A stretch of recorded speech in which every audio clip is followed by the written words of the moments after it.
On this channel, I talk about churches and ministries and leaders who claim to be Christian, where there is all types of abuse. There's either SA, there's physical abuse, there is cover up of abuse, and there's spiritual abuse.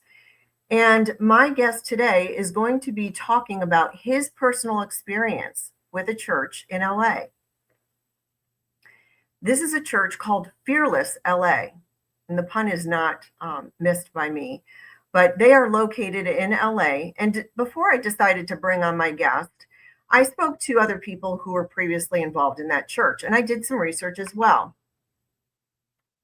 If you've been following my channel, you probably caught the video that I did with Nate Parrish, who is now one of my friends, and he was a guest on my show. And we touched on this church just a little bit. But today, my guest, Andrew Sinclair, he is going to share his personal experience. And in my research, I have seen there are good and bad reviews about this church. There are some people that have very bad experiences, and some people say that they've had good experiences. And I think that with anything, just like, I share on this channel, you can go to a church, a group, a business. You're going to have your own experience, and it's individualized to you. And it doesn't negate the fact that some people might have a good experience, but that good experience does not necessarily negate a bad experience. So keep that in mind. Now, using this as an example, the common topic here again is the abuse that I cover. Again, it could be, say a victim of SA comes forward, and then there's people who hear that and they think, oh my gosh, that leader is great. That leader did this, and that for me. That leader brings so many people to Christ. And then they'll attack the victim or the whistleblower. And I just don't tolerate that on my channel whatsoever, particularly when I'm bringing on a guest who's talking about their experience. So I encourage people to come forward with their experiences. If you want to share it on my channel, that's fine. There's plenty of podcasters who do the same thing. And what I think that the importance of doing this, it's opening our eyes to see what's out there. You can't be informed if you don't hear what's actually going on in the world. And so it's also important because if you're trying to make a decision on going to a church or ministry, or, your family member or friends might be going, you want to have an informed decision. So Fearless LA, which in my opinion, based upon what I've learned, it engages in high control. So what is high control? Well, I've talked about it in many aspects on all of my videos, but I'm just going to kind of break it down here. All right. There's 8 factors, and it's not an endless, this is not just the entire list. I've just taken it down to 8 factors that I want to kind of focus on. So this is where leadership engages in extreme control. For example, they may claim that they themselves have a special authority from God. A really good example of this is David Taylor and his ministries, JMMI and KOGGC. And I've done several videos about him. In fact, him and his co-defendant, Michelle Brannon, they have been federally indicted in Detroit. And you can watch my videos, but there are a ton of videos about him. This is a very, very good example of claiming to have a special authority from God that others don't have. If you don't know, David Taylor says that he is a best friend of Jesus, and in fact puts himself above every other pastor, saying that they're all beneath him. Huge red flag. The second one, leadership that demands that their flock obey them, that the members obey them. They'll discourage anyone who asks questions. Perhaps they ask about the theology. Perhaps they belittle them in front of others, or use them as an example in their preaching to intimidate others or to silence others. And a really good example of this, if you guys have been following me, you know that I've been following the Ohio versus Tom Cassie, Faith Life Church, Drenda and Gary Cassie. Several whistleblowers talked about this in videos where they would use this tactic. If somebody was challenging them or giving, they perceived them to be a problem, they would, get rid of them in the church and then use them as a topic in one of their preaching. Number 3, leadership will attempt to control members' personal life, such as who they live with, who they hang around with, and who they marry. My guest is going to be talking about that today. Number 4, leadership that has extreme rules on dating, socializing, and what their members wear. A really good example of this is Dr. Michael Brown, his School of Ministry. You might recall that they had very strict rules on dating, even people that were in a dating relationship or even married. They were told that they could not display public affection. Yet, Michael Brown did just that. In fact, he was married. And he did this to a young girl who was under his authority and 20 years younger than him. And I recall my friend Londa Parker. She's from Uncaged. She has her channel Uncaged with Londa Parker. I remember her talking on videos about those rules and what the females were required to wear. Number 5, leadership discourages members from listening to other pastors or preachers, or even members from coming together in their own homes to have Bible study. A good example of this is Robin Bullock. Many people have talked about this.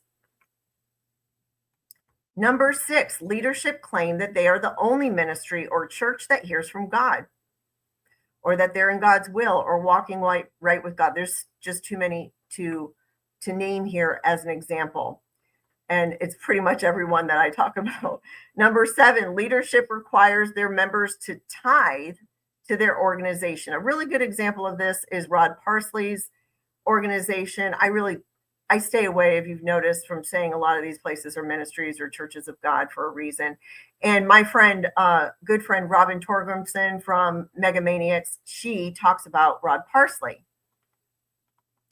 And Robin worked there. She was the HR director for about 3.5 years. And in her video, she talks about how when people were coming up for review, that they would look at their tithe history of those people that were coming up for review that were employees there, and make that as a basis as to whether or not to increase their salaries, give them a raise on how they tithed. Now, I have no issues whatsoever if you want to tithe to your ministry, your church, right? But my problem with it, and the red flag that I see, is when these leaders that claim to be Christian, mega churches, any church, that a hyper focus is based on, and a lot of time spent on, the offering, on the tithe, talking about the tithe and the offering. That should be a huge red flag. If the ministry is focused on money, that should be a huge flag. And if you're unable to ask where your tithes and offerings are going, that is a super red flag, huge red flag, in my opinion. So the 8th one, leadership that treats their members or flock like slaves, where they expect their members to work for free, working long hours, putting the ministry or church before their families. And then they, refer to this honor culture to manipulate people to do the work for free. There are so many examples, not just on my platform, which is a small platform. You can go to any platform and find this for any of these podcasters. All my friends, you know who they are, talking about all of these issues. And we've heard this from Faith Life Church, whistleblowers who have talked about this. And more recently, the federal indictment against Michelle Brennan and David E. Taylor. It's forced labor, forced slavery, depriving their workers who were working for free from food at times to get them motivated to get back on the phones and get that money rolling in, depriving them of food and sleep, and tormenting them. You've seen the text messages. If you haven't, you can go to Rich Holmes. Go to Rich Holmes' full frontal investigations. In fact, Rich Holmes is the one that, if it wasn't for his diligence, perhaps David E. Taylor and Michelle Brennan wouldn't have been federally indicted. So go to his channel. He has a ton of information there if you're interested in getting more information about David Taylor. So this portion, this last factor, is very significant to me, because everyone needs money in order to support their families, right? To support themselves. And when I hear about people working for free in ministries, to me, that is a huge red flag, in my opinion. There's no reason why an organization or any organization that claims to be Christian is not paying their workers.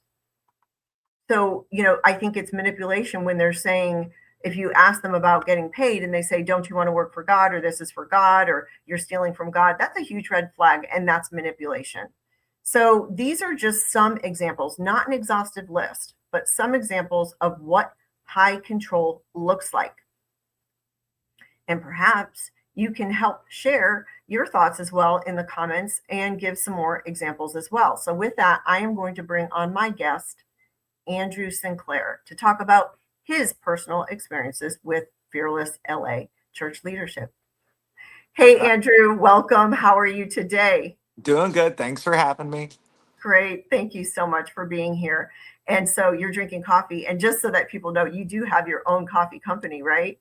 I do. What's it But called? it's called Mad Lab Coffee. But this coffee in here is from Mr. T's Donuts in Oh, Modesto, California. All right. So this is a special coffee for me. Best donuts in California. oh, But wow. if you want the best Nice. donuts in California, go to Mr. T's. If you want the best coffee in California, come see me.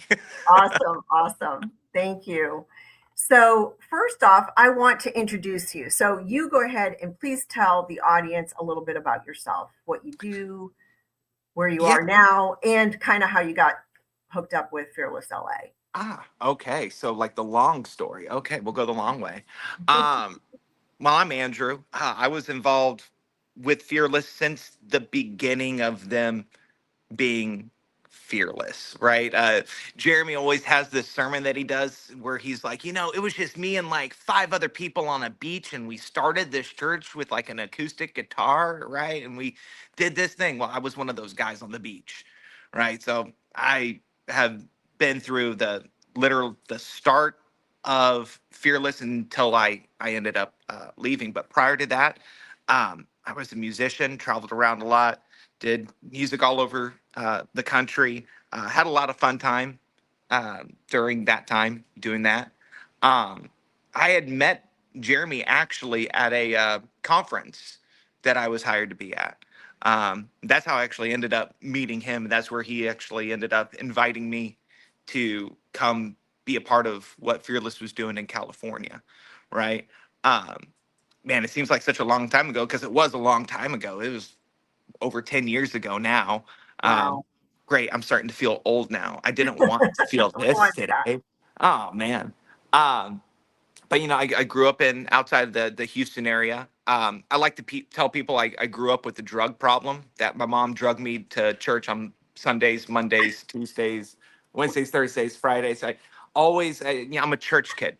Grew Yeah. up it was kind of the only thing to do where I grew up, right? You had, you could either be on the football team or you could be a part of the youth group, the two options, right? Wow. And so I took the option of youth group, and I was always a youth group kid, and grew up in a lot of different churches. Funny enough, in the South, I was a youth kid at like the Lutheran church. I was a youth kid at the Assemblies of God church, right?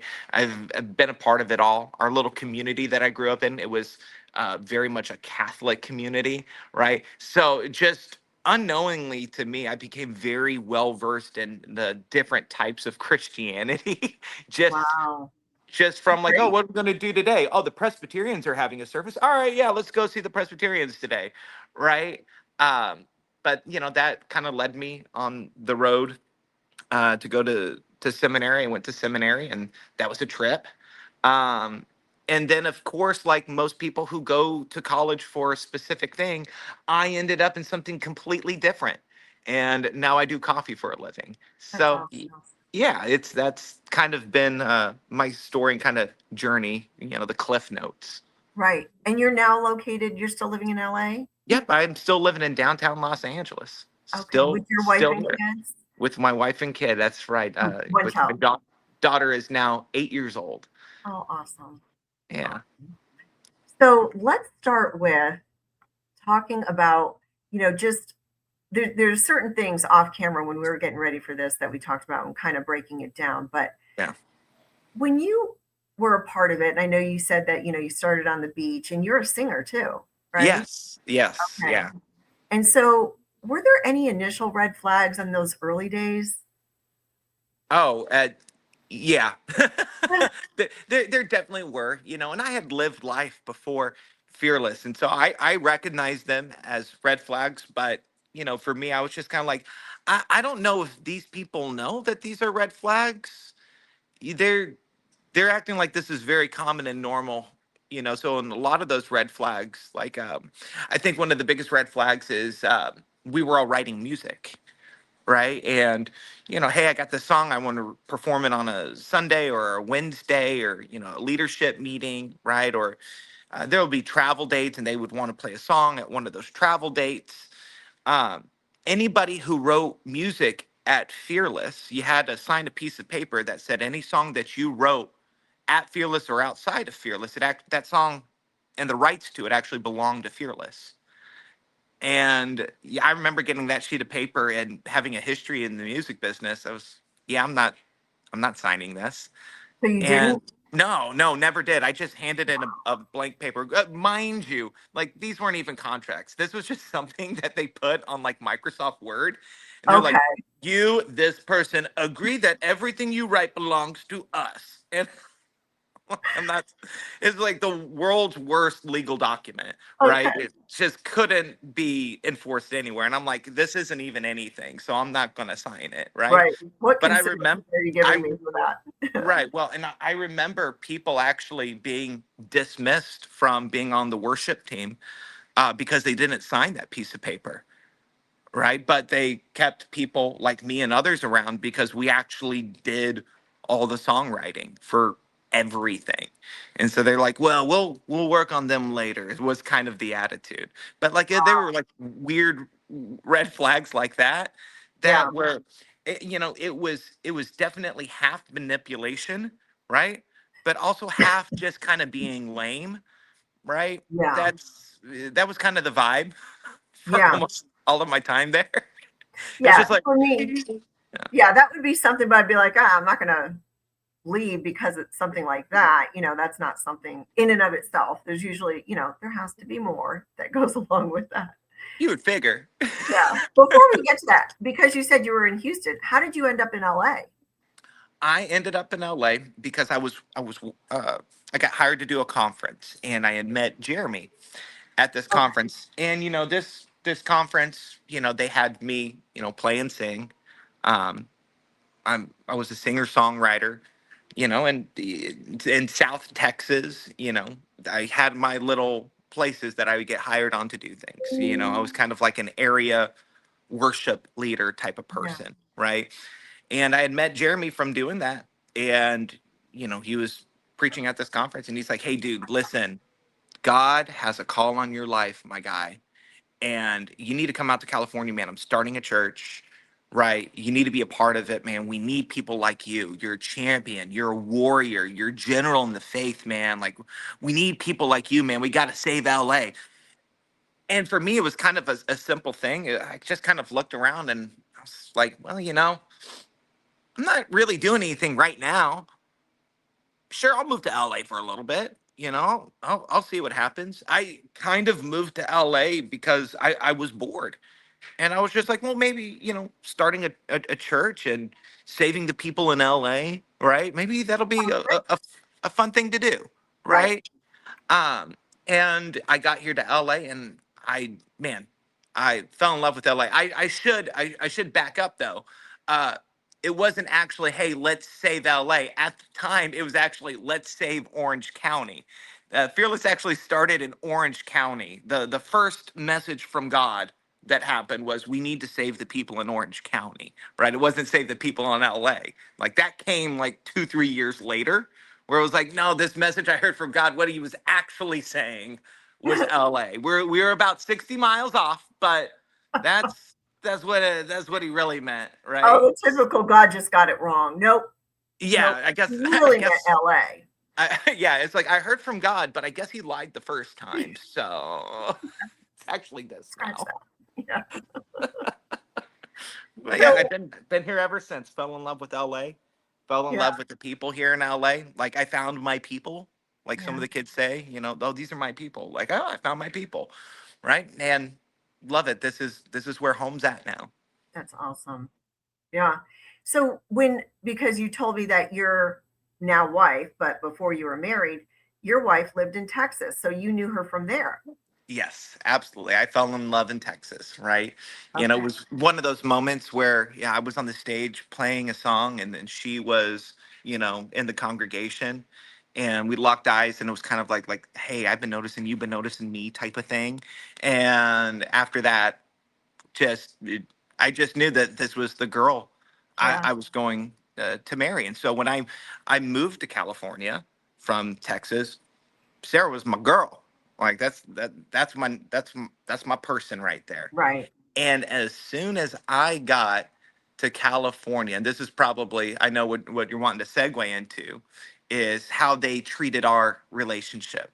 Yeah. uh, I came in, and the first thing that happened is everybody was playing matchmaker with me.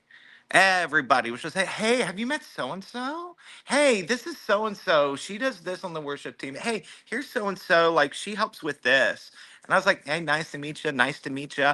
I actually have a girlfriend, back in Texas, right?" And the question that always came up after that is, "Well, why isn't she here?" And I said, because she's in Texas, she's in school, right? We're not married yet, right? Right. Once I ask her to marry me, then I'll move her out here. But we got to do that step of being married. Whole biblical principles and like Right. how to do this road leading up to marriage, right? And they were very not happy that I had a girlfriend back in Texas, right? Was it the leadership or the people that were part of the church or both? Oh, both, right? Because it goes from the top down, That's right? right. The top says, "Hey, listen, this girl that he's dating in Texas, like he needs to be, with somebody who's a part of our culture, right? That was Right. always the term. He needs to be with somebody who has our DNA." And I was just over there, like, yeah, no, love her. I'm going to marry her. And I Yeah. actually ended up proposing to her at a what used to be called Ammo Conference. It was the conference that Fearless had put on. They changed the name because the word ammo, because of like gun rights stuff. Oh, yeah. They were like, we shouldn't stop calling it ammo because of all the mass shootings. And that was a weird moment of being there. What did Um, it stand for them? Ammo, it just stands for ammunition conference. God is the weapon Oh, and his word is our ammunition. okay. So Right, they very were youth. using it in that context. Yeah, it was in that youth groupy, Yeah. context type of, Right. thing. It's something that a bunch of 15, 16 year olds would think of and they just ran with it, I guess. Okay. So they changed the name, but that's actually that conference.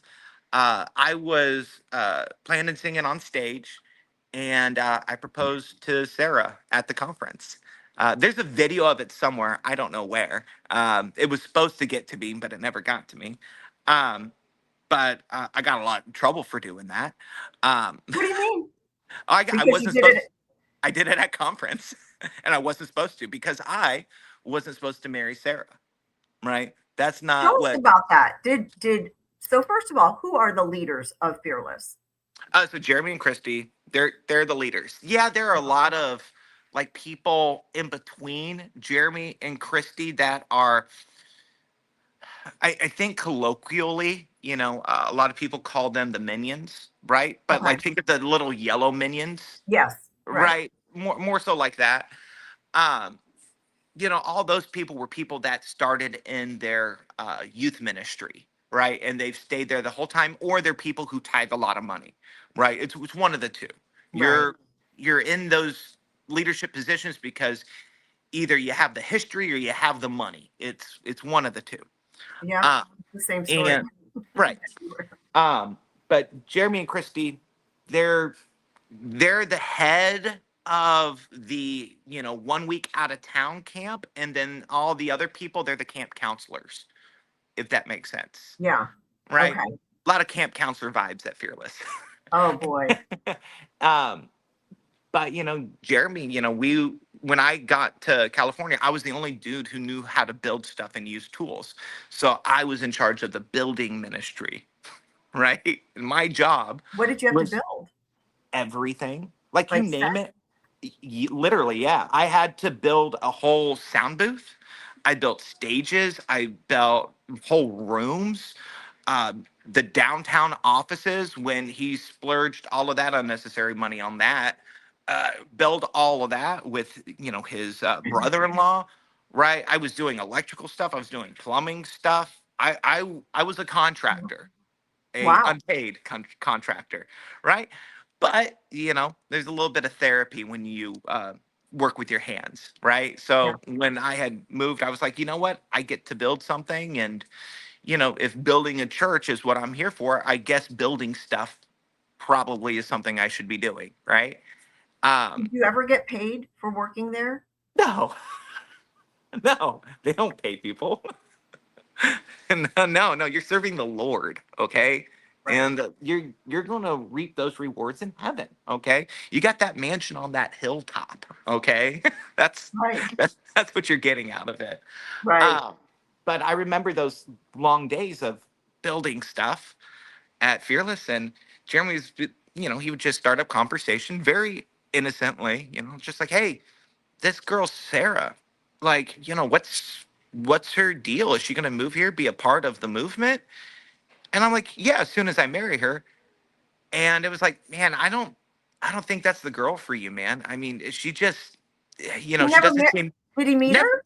Never never met met her. her, But never he met knows her. that that's not the girl for you. Yeah, just we weren't equally yoked, because I'm doing this thing, and she's not here. She's not going to understand it. She doesn't have the DNA, Christianese, talking back and forth about, like, maybe you should, start looking at the other ladies in this, movement, and start talking with them, right? And I was just like, nah, not going to do it, not interested.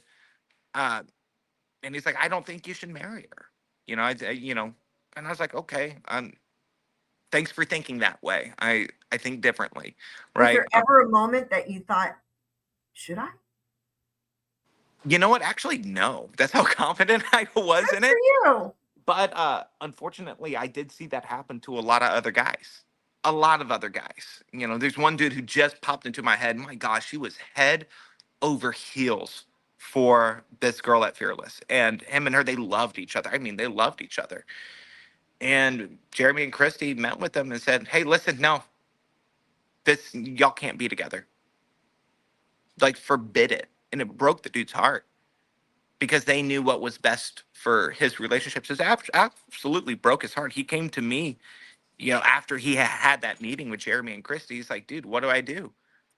I was like, dude, you got two options. You either keep loving her or you stop loving her. Those are the only two options. Yeah. And you're going to have to decide what's more important, the love of your life or the love of your pastors. You're going to have to choose, unfortunately, but it's because they're making you choose, and you need to remember that. Right. And he And you ended know up what? picking. If people can just stop and say, wait a minute, my pastor's saying this, but what does God say? Does anybody talk about that? Say, okay, well, maybe Jeremy and Christy said this, but I prayed about it and the Lord told me this. No, see, Jeremy and Christy are God. Got it. They like, and I know if people hear this, they're going to be like, okay, that's a little dramatic. No, it's not. It's literally, when honor culture comes into the equation, right? To dishonor a pastor or disagree with them in any way, shape, or form, to even ask questions, you are dishonoring God. You are questioning God. You see how Oh, that yes. I links see it in together, right? everything that I talk about. They put themselves in that place of God where they Well, have no it's business being. well, it's blasphemy, is what it is, Yes. right? To say it plainly, Yes, that's good. and I think a lot of evangelical pastors, this is a very common trait for them to express. Like, I hear from God. I'm a vessel for God, right? I'm tuned into Him, and you're not. So Mhm. anything that I say and I do, it is from the Lord Almighty, right? And so now imagine you're a 20-year-old kid, That's right. and you have questions about things, you have concerns about things, and you go to leadership about it. You say, hey, I'm questioning these things, and I'm having a hard time with it. I'm actually struggling in my faith because of these questions. And then the answer you get back is, hey, well, you just need to listen to us because we're the mouthpieces for God. It's insane to me. It's It absolutely is. insane. And I've seen so many people be broken because of that mindset and because of that incorrect demonic blasphemy theology. And it Right. is. It's Yeah. blasphemous theology. You're putting, you're not putting yourself above God in that theology, but you're putting yourself as equivalent to God Right. in that theology. That's blasphemy. Yeah. That's no, it Crazy. doesn't work that way. You're a shepherd, right?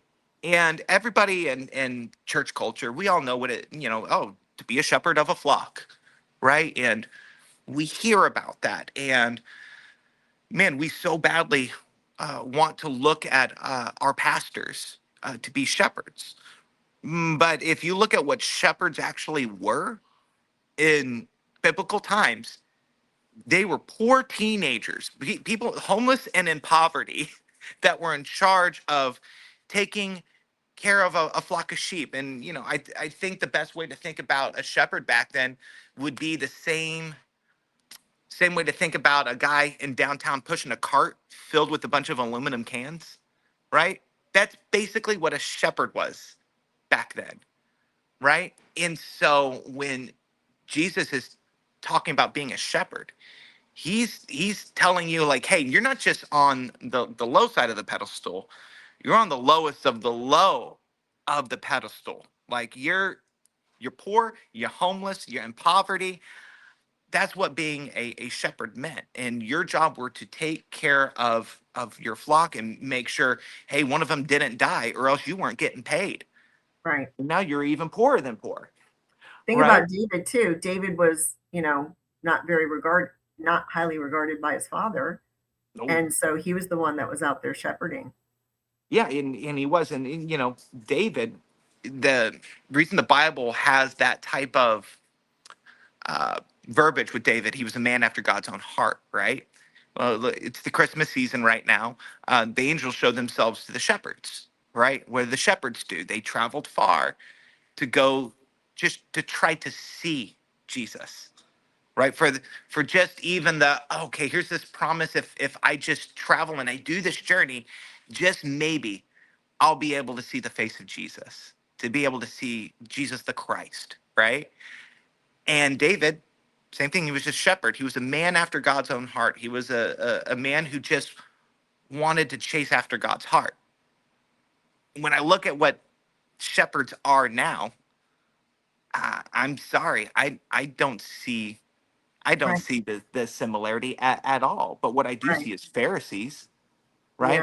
I see the expensive clothes. I Yes. see The jets, the expensive mansions. tabernacle, right? All of the rules, all the, you have to do things like this, and you have to do things like this, and you have to do Yes. things like this, and if you don't, you're breaking the law, right? These evangelical pastors Yeah. in this day and age, they are Pharisees. I'm Yeah. sorry, if you going up on a stage with a $4,000 sweater and some like $400 shoes, and there's people in your congregation that are struggling to pay their rent and struggling to Right. find their next meal.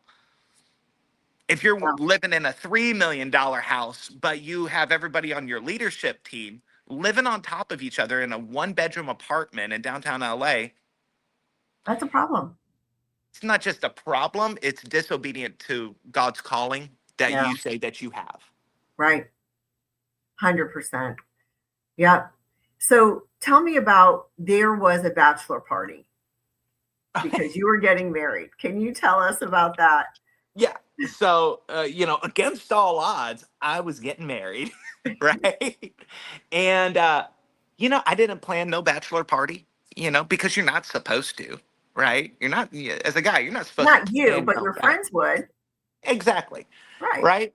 And they're like, Andrew, guess what? We're throwing the best bachelor party for you ever. We're taking you to Buffalo Wild Wings.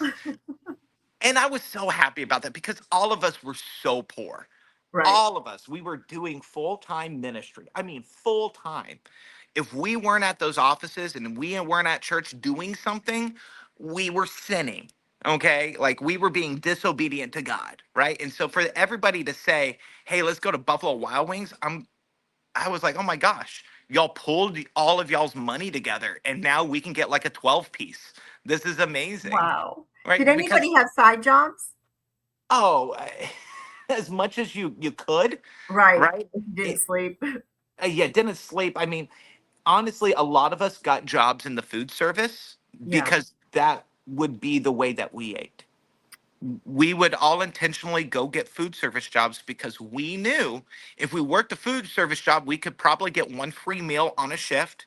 Yeah. If we worked at a Starbucks, we knew we could leave with all of the day old pastries, right? I lived off of Starbucks pastries that were left over for like 4 months.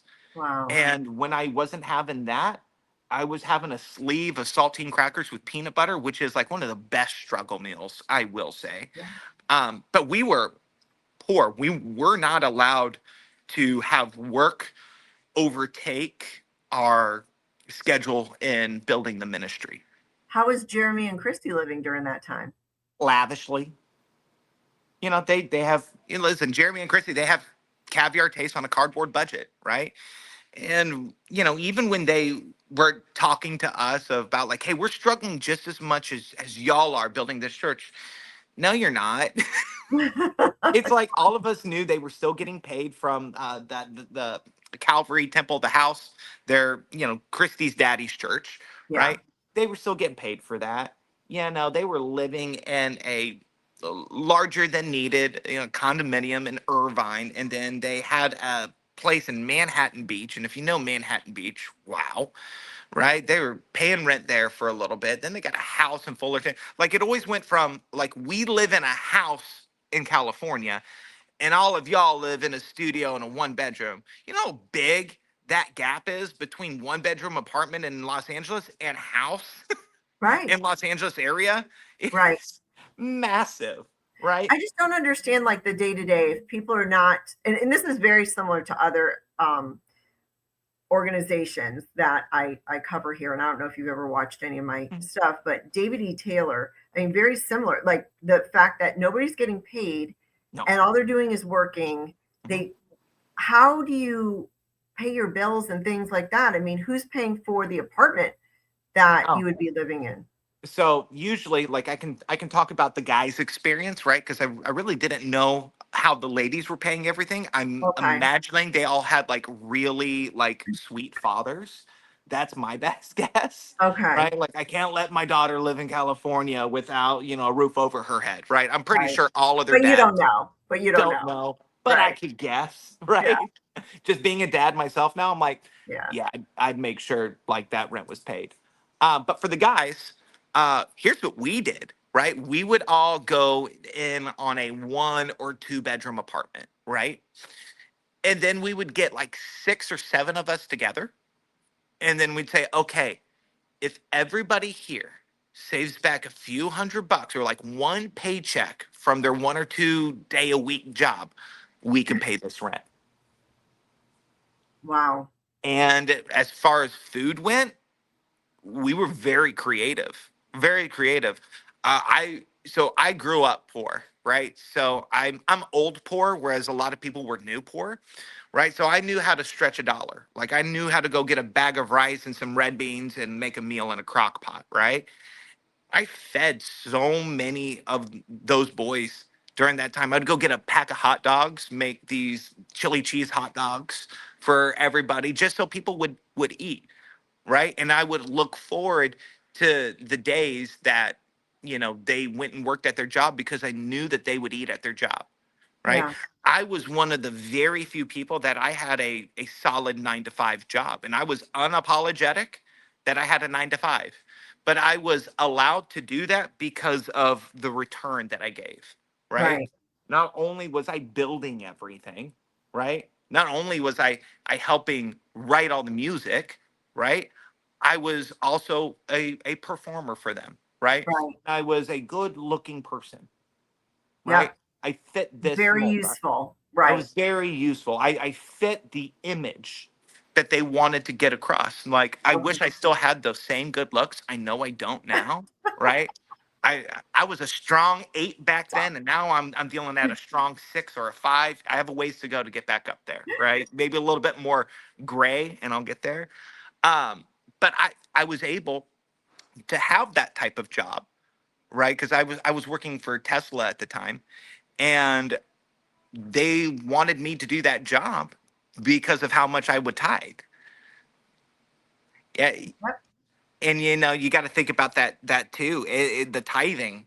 So we didn't just tithe, right? It wasn't just tithing, right? Tithing in the biblical sense, there's your time, your talent, and your treasure, right? That's what the Bible classifies it as. Well, we were definitely given our time and talent, but we were also forced to give our treasure. And that was what made it really hard for a lot of the kids during that time. I mean, a lot. I mean, we had people that, like, I knew one dude, he was living out of his Prius so that he could do this thing called Fearless because Jeremy told him he was called to be a part of this ministry, right? And it's like, wow, Jeremy, he's the voice of God, right? And he's telling me I got to do this. I got to struggle and struggling's good. That means everything right is happening. And I'm just kind of sitting there. I'm like, no, not really, but okay. If you And need a that's what bet, I was thinking. And I'm thinking that my viewers are probably thinking, what is it that would keep people there in such conditions? And you guys are all young men. You're all in your 20s, right? yeah. No, And some of us even younger. okay. And what would keep you there? Like going through this? Because I'm sure, people are watching and they're like, why didn't you just leave? Or, any of Oh those yeah, things.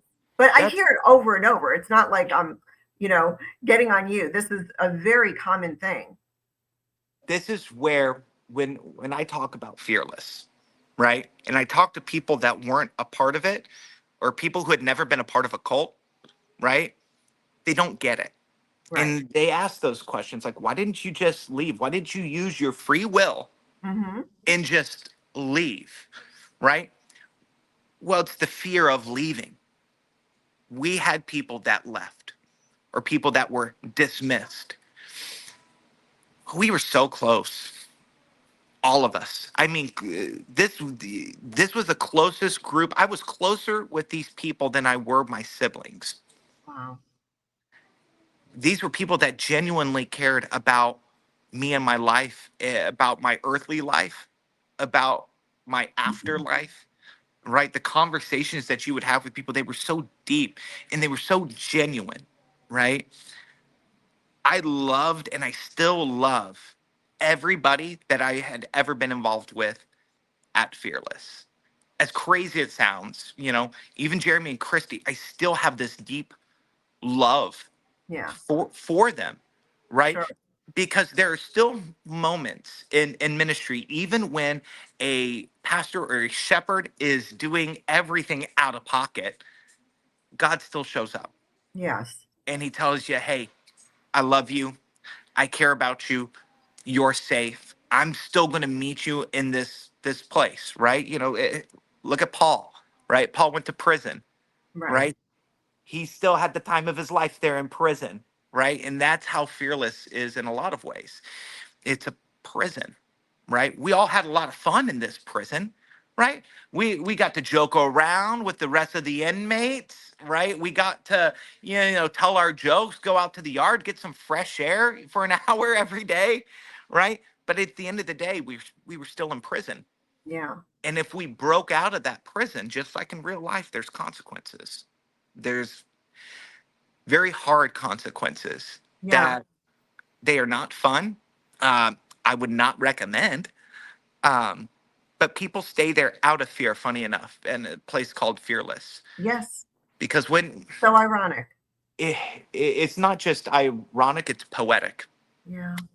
Um, I can walk you through what it's like when you leave because I left, Yeah. right? I didn't leave in this like bad, terrible, like, oh, it's so dramatic way, Right. right? I Wait, left hold at on though. I want you to finish before you get to that because I okay. want to talk about first what happened with the bachelor party. because that's Oh where yeah, we start. gotta I want to see. talk about that, and then we're going to talk about your business and Yeah, then how you left. yes, So we go need. ahead. Yes, I do get in Your tangents. So friends, that's okay. I'm bringing you, circling you right back. Your yeah, friends wanted to bring you to Buffalo Wild Wings. Buffalo Wild Wings, right? And So so what happened? we all sat down. We got our 12 piece that we saved money to get. And then all of a sudden, everybody's getting a message on their phone, right? And they're like, um, Andrew, we're so sorry, man. Like, we gotta go. I was like, we've been here for like 20 minutes. Everything okay? They're like, no, we're all in trouble. Jeremy wants you to call him. I was like, okay, I'll call him. So I call him and say, hey dude, what's up? And he's like, hey dude, who said that this was okay for you to have a bachelor party when we're building a church? What time I'm of day so, was this, by the way? What time was it, at night? oh, this was at like 9 o'clock at night, right? He's like, how come I'm the only one at the offices right now working? And I was like, well, dude, we were there earlier and you weren't. So we put in our work already. I didn't even know that they were doing this, but hey, they're celebrating me getting married, man. Isn't this great? He goes, Andrew, they all need to get back to the offices right now. They all need to get back to work. They're not here to celebrate you getting married. Okay. They're here to grow the kingdom of God. And I was like, yeah, okay, dude. And he's like, "Is this a joke to you?" I'm like, yeah, "Pretty much, yeah." this this is. I'm sorry you feel this way, dude, but you shouldn't be yelling at me. You should yell whoever planned the bachelor party. I'm just the bachelor, Right, right. right? So for me, during that moment, it was a lot of like, you yell at me all you want. I didn't do nothing, Do you know if he but yelled at the others? yes, very harshly, very harshly. But come to find out, he was more upset that they were celebrating me getting married because he didn't approve of the marriage, right? Right. I With had the woman he even had never met. Right. yeah, and like, hey, I had gone to Christy and Jeremy and said like, hey, can you do the counseling for me and Sarah, right? Like you would do with any pastor of a congregation you go to, right? You've been going to a congregation, you say, hey, me and this person, we're getting married. Can we do counseling? They're like, no. I'm like, oh, do y'all want to marry us? They're like, no, because we don't approve of this marriage. And we're like, okay. They're like, yeah, we don't know y'all. You're not one of our kids. He knew you. Yeah, and I'm just like, oh, All of these huge red flags, huge. But I get it. right. When you're in it, it's very difficult. And then you've got the No. honor culture, and Yep. everybody else around you is just submitting in line. So it's Yep. very I had asked my roommates to be in my wedding, and they're like, yeah, sorry, man, we can't. Like, we can't why. afford to. They're like, oh well, we just can't afford to go. Which I'm like, that tracks. And I was like, hey, I'll take care of it. I'll take care of the flights. I'll put you in hotels. Don't worry about it. I'll cover the cost. Yeah, man. Still really can't go. And I was like, you don't need to say anything else. Gotcha. Are you friends with any of those guys still? One of them, yeah. One of them, I was actually in his wedding and I had the time of my life because I was just like, hey, dude, look, I actually came to your wedding. So he's my best Right. friend. He's my best friend. I love him to pieces. We struggled in Fearless together. Yeah. I'd like to think that we trauma bonded in a way. I guess that's what the kids call it, trauma bonding. Yeah. So There's that. yeah, we trauma bonded, Yeah. and he's about to actually have a kid right now, and so Good. it's an Yeah. amazing time. I'm so excited, right? Good. Good. So let's talk about one day you going to Jeremy and telling him about the business that you wanted to start. This is great. This is great. You're bringing up some hits right now. Yeah. So being at Fearless, there are a bunch of different ministries that you could do. So I got involved in the coffee ministry because I love coffee, right? I liked going to coffee shops. I liked brewing coffee at home, right? I was working at a coffee shop. So I was running the coffee ministry. And At man, Fearless. at Fearless, right? Because every church needs the best coffee shop, right? It always makes me laugh. Like, hey, we don't just have we don't have bad coffee at church. We actually have really good coffee at church. We're not like the other churches. And it's like, All right, cool. Please. But like me and my buddy Jer Bear, like one of my best friends, like we ran that ministry, and we had so much fun doing it, right? Because a lot of it was so comedic too. I remember Fearless didn't have enough money for an espresso machine, but they wanted espresso. And like Jeremy's coming over here to me and my boy Jer Bear, and he's like, "All right, can you guys just build an espresso machine from like from scratch? Right? Can you just do that?" And we're like, "No, what do we're not engineers, my guy. I went to seminary and music school. I don't know. I think Jer Bear went to school for accounting. Like, we can't Well, you build. had just built the whole sound booth and done the Well, plumbing and the well, electricity. that was his thing. He's like, well, dude, you knew how to plumb and how to like do electrical. An espresso machine can't be any different. I'm like, dude, no, it's totally different. There's like relays and fuses, and we're talking like a big amount of amperage. I don't know how to do this.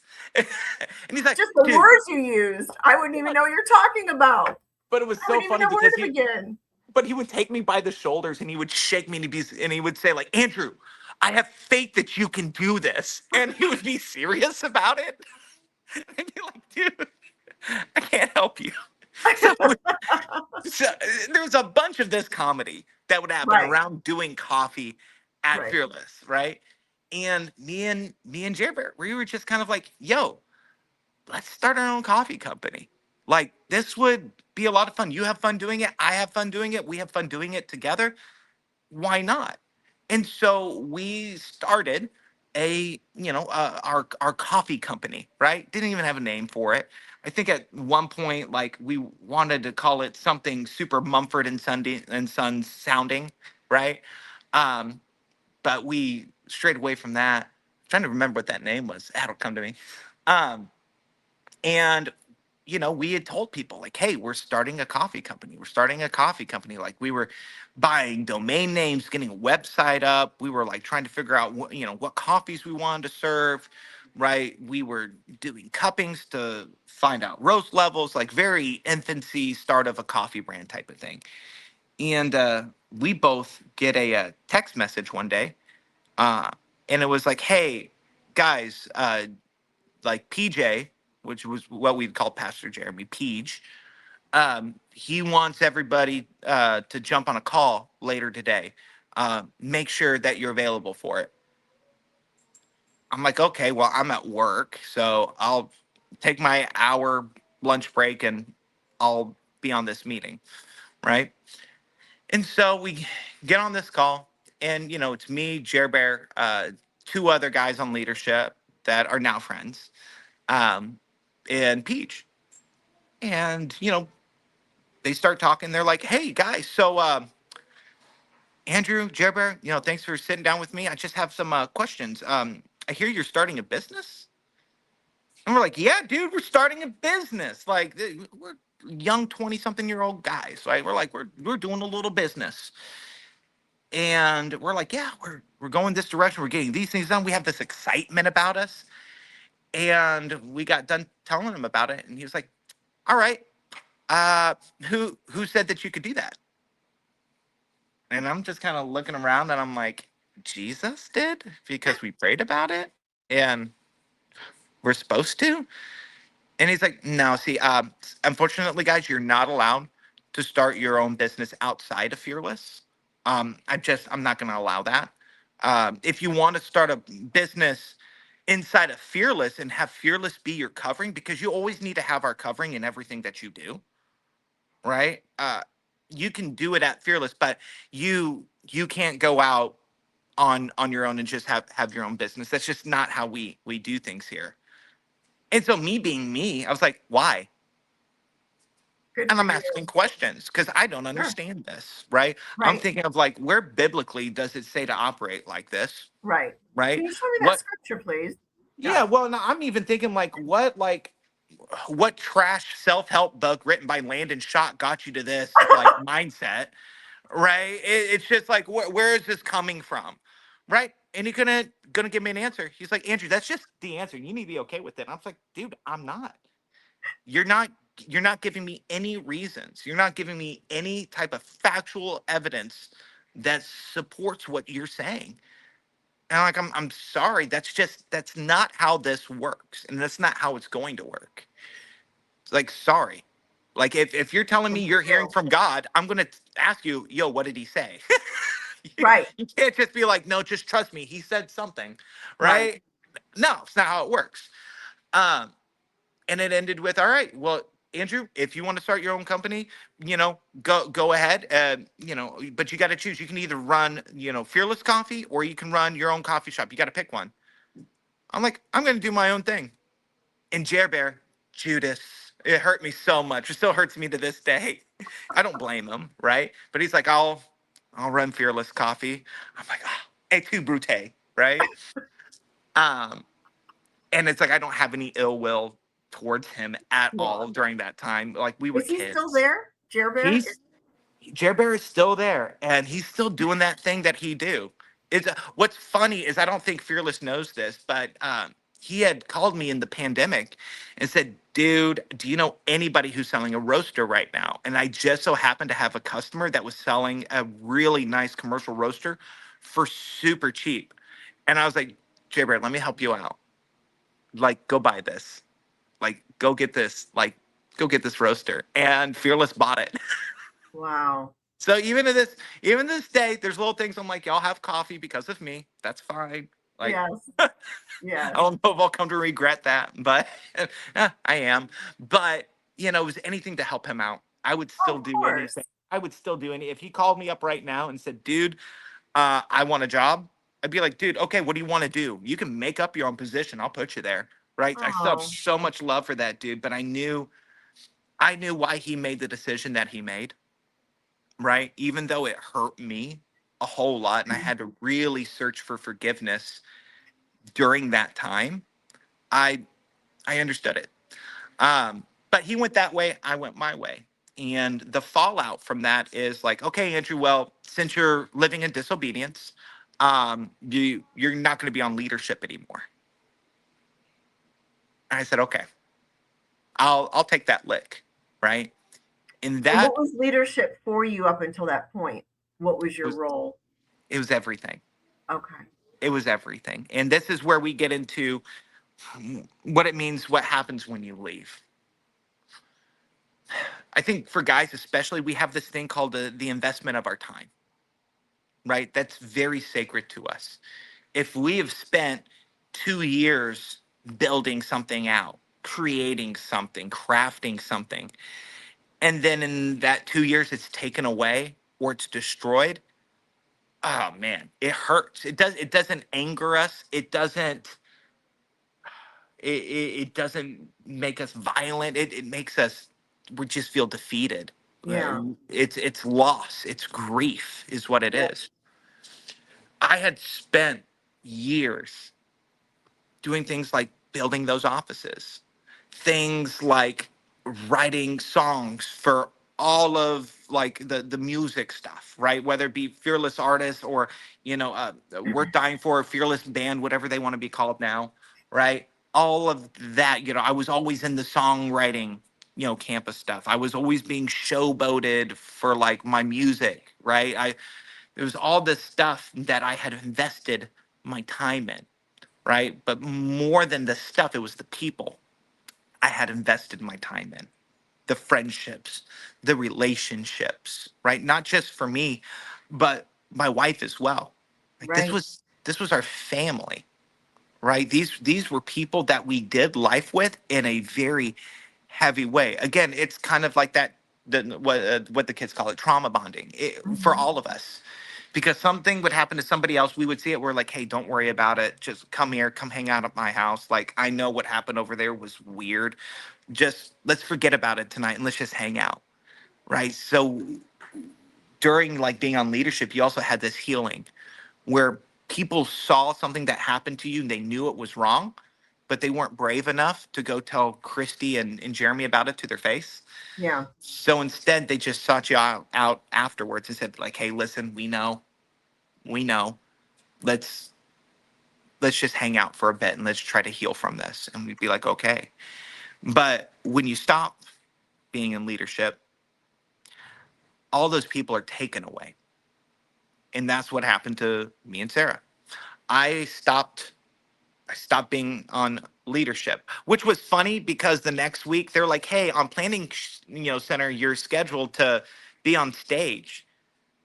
I'm like, "Yeah, I'm not singing. I'm not performing for you. I'm not I'm not doing that because during that time we didn't have a building. So church had to be built every single Sunday. We would go to the offices at like 5 in the morning.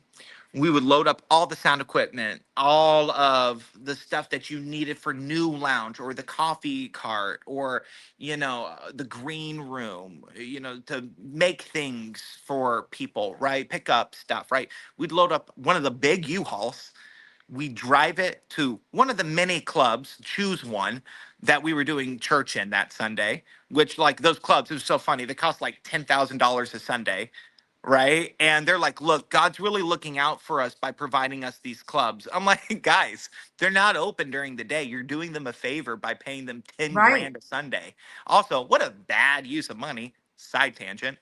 Right. Um, and we would then have to Club Exchange was probably the worst because there were two large flights of stairs where we'd have to bring these stages up from the basement, the creepy like old bank vault basement, up these two flights of stairs into like the club dance room, auditorium, whatever you want to call that area. Yeah. And we set everything up. We ran cables, we set up lights, we did all the sound. I would be like lifting subs up, the stairs, right? That's Big insane. You did this every Sunday? every Sunday. Me and about 30 guys. Me and 30 guys, we would go Did every single. Jeremy help you? No, his job was to preach. And did any of these guys get paid? No, not a one. This is Right. incredible. And so Absolutely incredible. and so we would start at 5 a.m. Right, 6 a.m. if some of the stuff was allowed to be left at Club Exchange, which it was always a treat if Club Exchange let us keep some Yeah. stuff there. Um, and last service would be at like 5 o'clock, right? And we had to be out by the time the club started up if they were having an event on Sunday, right? And so we'd have to take everything apart. We'd have to undo all the stages. We'd have to wrap up all the cables. Everything had to be organized in bins. We'd have to now take that back down the two flights of stairs, load everything up into the U-Haul again.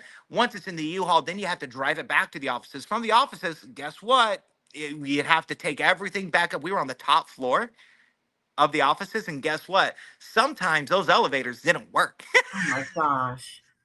And so we'd have to take 5 flights up to drop everything off into the offices. It was terrible. But when they say you're being Amazing. taken off leadership, they were a lot of times talking about that role of being a part of making church happen and being with your community, Right. right? And so they wanted me to still sing on Sundays, but not be with my 30 guys. And I said, you know what? No, I'm not going to sing on no stage and then look out to these 30 guys that just spent all morning slaving away, creating what this thing for me to sing and dance on. No, I said it's not happening. It was funny enough. The guy that I was talking to that had called me about like, hey, am I going to come to practice? He was like, dude, I love you so much. Like that stays here. I'm just going to tell them you said no. I was like, no problem. You sound so afraid of Yes. butting up against Jeremy. Yes, because here's the fall. Unbelievable. But here's the fallout. So we stopped, right? When I hear from God, I call it a holy hunch, right? Call that the little bit of Baptist in me. I call it a holy hunch. Hmm. And I felt the holy hunch that me and Sarah, we needed to still keep going on Sundays. Didn't know why. I didn't understand it. I was kind of down for finding a new place to be involved in, right? We, we were young, a young married couple. We had just found out we were pregnant, right? And this was like a point in time where, man, having that community would have meant so much. Yeah. But when we had gone back that next Sunday to enjoy church, because I was actually really looking forward to enjoying a church service, Right. And right? not being on stage. I had spent Right? so many years giving and giving and giving and giving and giving that I was actually really excited for a season to hear the word, to hear the sermons, to be in worship, to have just that Sunday morning fill up, right? I was really excited about that. And we walked through those doors and we were invisible. Everybody had been told not to talk to us. Everybody had been told not to text us back, uh, that we were demonic, that Sarah was a Jezebel spirit, right? All these things. And literally overnight, we lost our whole community. Yeah. And they wouldn't talk to us out of fear. Right. Because if they talked to us, you have to understand, if they talked to us, they were disobeying Jeremy. And disobeying Jeremy is the same as disobeying God. Right. And nobody It's wants to called disobey Fearful God. LA, not Fearless. This It, is it's so ironic that they have that name, yeah. Fearless. Well, Let's fill at, you with fear. and you know what? It was at that point that all of that happened to us. My poor wife, there's part of me still that I feel bad and a little guilty of her having to deal with this thing that I brought her into, right? I feel Mhm. responsible, right, for the hurt that she endured being pregnant, looking forward to having all the girls there by her side, during pregnancy, and like she didn't have that, right? She had some of the girls like in secret that would like kind of, hey, do you need anything, but we don't need to tell anybody about it, type of thing. But the more Sundays that we kept going, the more I realized why God had us going every single Sunday. All of a sudden, we lived across the street from Club Exchange, right? Right. We literally moved to a apartment where we could be in close proximity to help with ministry, right? The more Sundays we kept going, the more me and Sarah were getting kind of those elbows in the ribs on a Sunday morning that was like, hey, what are you doing after this? Do you want to go talk at your house? And we're like, yeah, you can come over to our place, we'll make lunch, that type of thing. And our apartment kind of became a house for broken toys. A lot of people that had been serving, uh, they had these questions that weren't getting answered. They had this hurt that they were carrying. They had this rejection and shame and guilt that they didn't know how to handle. And me and Sarah, every time we would meet with these people, and we finally understood, oh my gosh, everybody here hates being here. And it was in a very, like, even people that are like, funny enough, even people that are now considered pastors at Fearless, they were they were at our apartment saying like, we hate it here. We're He's getting still beat up. there. And they're still there. They're still there. And they stay there out of, this is the only life they've ever known. This is the only life. They have never done life outside of Jeremy and Christy ever. This These is are their youth shocking. kids. This is shocking. And we just, I just kept being just like available to people. If you need something, say something. That's always kind of been like my personal motto. If you need something, just say something. And if I got it, it's yours, right? If I don't got it, I'll figure out how to get it or find somebody else who does has it, right? But if you need something, say something. And we had a lot of that happen, but we still had the large majority of leadership just we people who have left Fearless, we call it being ghosted, right? We have been ghosted. Right. We're I see not that all the time. You leave the ministry, yeah. nobody's gonna Well, reach we out. we weren't invited to the birthday parties or the baby showers or the functions or the like, hey, we're all getting food over here, right? Or None of that. none of that. And all of a sudden, one Sunday it changed. Overnight, just it changed. I was sitting in I was sitting in through a sermon and Jeremy's talking about how Fearless is a church for dreamers, right? It's a jazz classic of his, that sermon, right? Um, and he's talking and he's like, here at Fearless, we really want to support people in their dreams. And he looks at me for like the first time in like months. And, at this point in time, I had started my company and we had actually started doing good. We had our coffee in coffee shops, which is a big deal out here. Like just getting into one coffee shop, it's hard to do in LA because there's so many coffee things Yeah. here.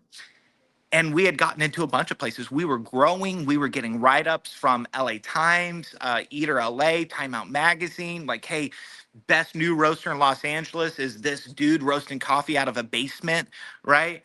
And I'm just growing and I'm working and I'm working. I'm focused. I'm like, I'm going to grow this, right? And so that Sunday, he's like, Andrew, if you could just stand up, man. And here I am with my coffee mug, and I'm like, okay, this is going to be interesting. And he's like, Andrew, he started his business here at Fearless, and man, it's been growing so much. We've been so happy to just support Andrew and his business, with everything he's been doing. But like, that's what happens when you trust God. That's what happens when you walk in his truth and everything that he does. Andrew's been blessed because he started this company. He had this dream that he had, and that's what Fearless is about. Just believing in these dreamers, just like we've believed in Andrew and Sarah. And I sat there. I Did you guys sat just there. look at each other and thought, where I are we? was Are we I was being looking at punked? him like this. I was like, no way you're doing this right now, my In guy. front of how many people? Oh, well, it's Fearless, so maybe 100 people, right? Okay. They don't have a huge gathering. No, they're really good about making themselves look larger on social media than they actually are, Yeah. right? They're not some huge mega church. They're a healthy youth group, right? They're a healthy youth group, right? It's not some thousands of people every Sunday. It's like 200, 300 people, Okay. right? What's always funny is there was a girl who would have the little clicker to count Oh, how yeah. many people, they want to have those numbers, right? And there was one Sunday where they're like, guys, huge day at Fearless. We had 500 people here at our services today. And I'm sitting here, I'm like, I know how to count. It was not 500 people. I looked at the girl who did the clicking, and we had 3 services, right? And if you're on leadership, right, which is a crew depending on how saucy they're being in a given year, about 50 to 100 people, right? It's how big leadership always was. Oh my gosh. And you had to go to every single service. You So is had that to. who the people that he's preaching to is just the Yeah. leadership? It's the same leadership crew, 3 sermons in a row, right? Three church services in a row. And she counted each service with all the leaders like involved in it. And like, Same oh man, people. big service, big Sunday, 500 people came in. No, it was 300 of that is the Just same us. people. Right. Just us. Oh my and, gosh. How did that and make you feel when he's saying we supported them when he was telling you that you weren't allowed to start a business? that's when I realized, evangelicals, they have this term Jezebel spirit, right? That's how they control a lot of women in church circles. If you're a woman who's got questions, Jezebel spirit, right? And a lot of evangelical Christians, and especially people at Fearless and like those type of churches, they're just not very well read in their Bible, which I think they mean well. Uh, they say Jezebel spirit as a way to label something that they think is demonic, Right. Yeah. right?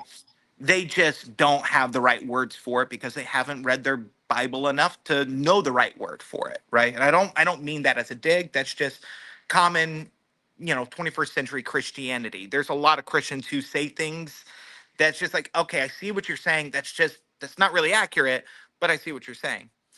But the spirit of Jezebel is something that Jesus talks about in the Bible, right? It's something that's talked about in Revelations as well. It was during that time I realized Jeremy has the spirit of Jezebel, and so does Christy, right? They're false teachers, they're false prophets, and Do they they, purport to be prophets? yeah, Oh, I didn't know that. yeah, Okay. yeah. Well, I think Jeremy took that post down. This was at a time he was just like, God told me he's going to give us the Staples Center for Fearless Conference, and it was one of those. Uh, When the kids called it chuggy. Are you familiar with the word chuggy? I'm not. Chuggy is like if you took the word weird, lame, and being a weenie and put it all into the same word, it's Oh, chuggy, oh right? wow. So he did I this learned really, something new. yeah, new words. I love Gen Z. They're sharing so much fun stuff with me. Uh, but he made this really chuggy video where he's just like, hey, listen, other people call me a prophet. I don't call myself that, but I guess I'm Prophet Jeremy. I mean, I guess I'll Oh, be that, right? oh, I can't. Oh my gosh. And it's like, oh, I think the other term was apostle, right? Oh, it's always those two. It's always those Yeah, it's like one of those like self-appointed, self-anointed. exactly. It's like it's the same type of behavior that you see on LinkedIn, right? It's the exact same. The That's a self-appointed, like good way of putting it. it's Yeah. yeah. It's like you want to know how I 3x all of my sales in 1 month? Well, first off, I'm awesome, right? It's the same type of just like, that's lame. Why are you doing this? Um, but you know, that's when I started realizing, like, man, he's a false teacher. He's a Yeah. false preacher. This is what Jesus warned us about. And I Right. started, there's the word deconstruction, right? I was deconstructing because I knew the house that God had intended for me. And I tore down this house of understanding that I had during my time at Fearless. I like to kind of liken it to I watched a movie in black and white. And when I left Fearless, all of a sudden, God gave me the option to watch the same movie in color. And so that's what I started doing after that moment.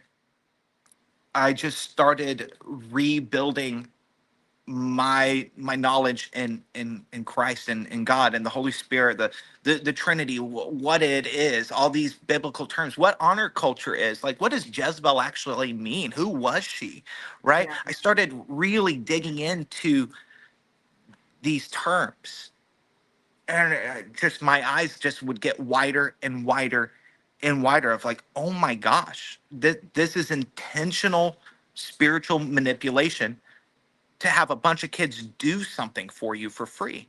Because going to seminary, there was actually a class. If people don't know, when you go to seminary, there is actually a class that you take that teaches you, hey, here are verses that you can use to get people to do stuff for free for you, right? This is a whole Christianese business thing, right? It's you want to know how to make money as a church, like don't pay for labor, right? Right. that's That's that's number how, one. yeah, like as a business owner, labor is my most like that's my biggest percentage of funds. Right. It because yeah, right? But if you're a church and you don't have to pay for labor, whoo, you know how many jet skis you can buy? Right? It's amazing. Right. So like for me, I'm a partner in a firm. We Right. didn't pay for labor, we'd have a ton of money. Go to any secular business and who's working for free? Yeah. Nobody. Nobody. It's you'd go to the labor department and you'd be like, hey, I haven't gotten my check. Right? Highly illegal, right? But because Fearless is filled with a bunch of volunteers, Right. right? They're not It's okay. volunteers. They're not volunteers. They're told like, hey, unless you want to spend eternity in hell, you better go do this pancake outreach at UCLA, right? It's High just all control, manipulation. it's beyond that. It's just Yeah. beyond that because there would be this, even going back to that Sunday when he had, said, they were supportive when they had not been, right? Hmm. After that service, all of a sudden, everybody who had ghosted us, Andrew, Sarah, what's going on, man? We miss you. Hey, we're going here for lunch. You want to come with us? And So fake. so fake. And I'm talking to one of the dudes who ended up, he was my roommate, right? And he ended up becoming one of the pastors at a Fearless location, which as of like a couple weeks ago, he stopped. I'm still waiting to hear what the story is with that. Um, he had come to me and he's, oh, dude, love your fit today. Like, dude, how's the business going? I just looked at him. I was just like, I'm sorry, I don't know who you are. Oh, man, you know how it goes here, man. I couldn't get involved. Like God was working on you. And I was like, dude, I'm sorry, sir. I don't know who you are. Oh, dude, I don't know what you mean. I was like, dude, you're lukewarm water. You're lukewarm water. This isn't. I told him, I said, this isn't a relationship I'm going to invest in. Like Right. as a dude, you get to an age where you're like, you know what? I don't need that friendship. It's just, there's a better friendship for me to invest my time in, and Right. that's what I told him, and it really, really hurt him, right? But at the same time, like I hope you understand where this comes from, Yeah. right? And as I was walking away, there was a personal situation that had happened way back in my life, right? Uh, some pretty, violent things from how I grew up. And he said, "Hey, well, dude, listen, I remember when you told me about this thing that you went through, dude, and how you still struggle with it. And dude, being a part of Fearless, man, I mean, that's going to be the only way you get through that, dude." And I was like, "Why are you bringing up this thing that Why? I was I'm not just going to talking ask. about?" Why? Right? Why would he bring that up? Because one of the things that they do to control is at some point in time, you are going to be very upfront and honest about a struggle that you've had in your life, of something that's happened to you, something heavy, right? Like you would do in any church with any spiritual leader. Right. And then what happens? It's like, "Hey, dude, listen, are you going to that event tonight?" "Ah, dude, sorry. I have to work. I can't go to that event tonight."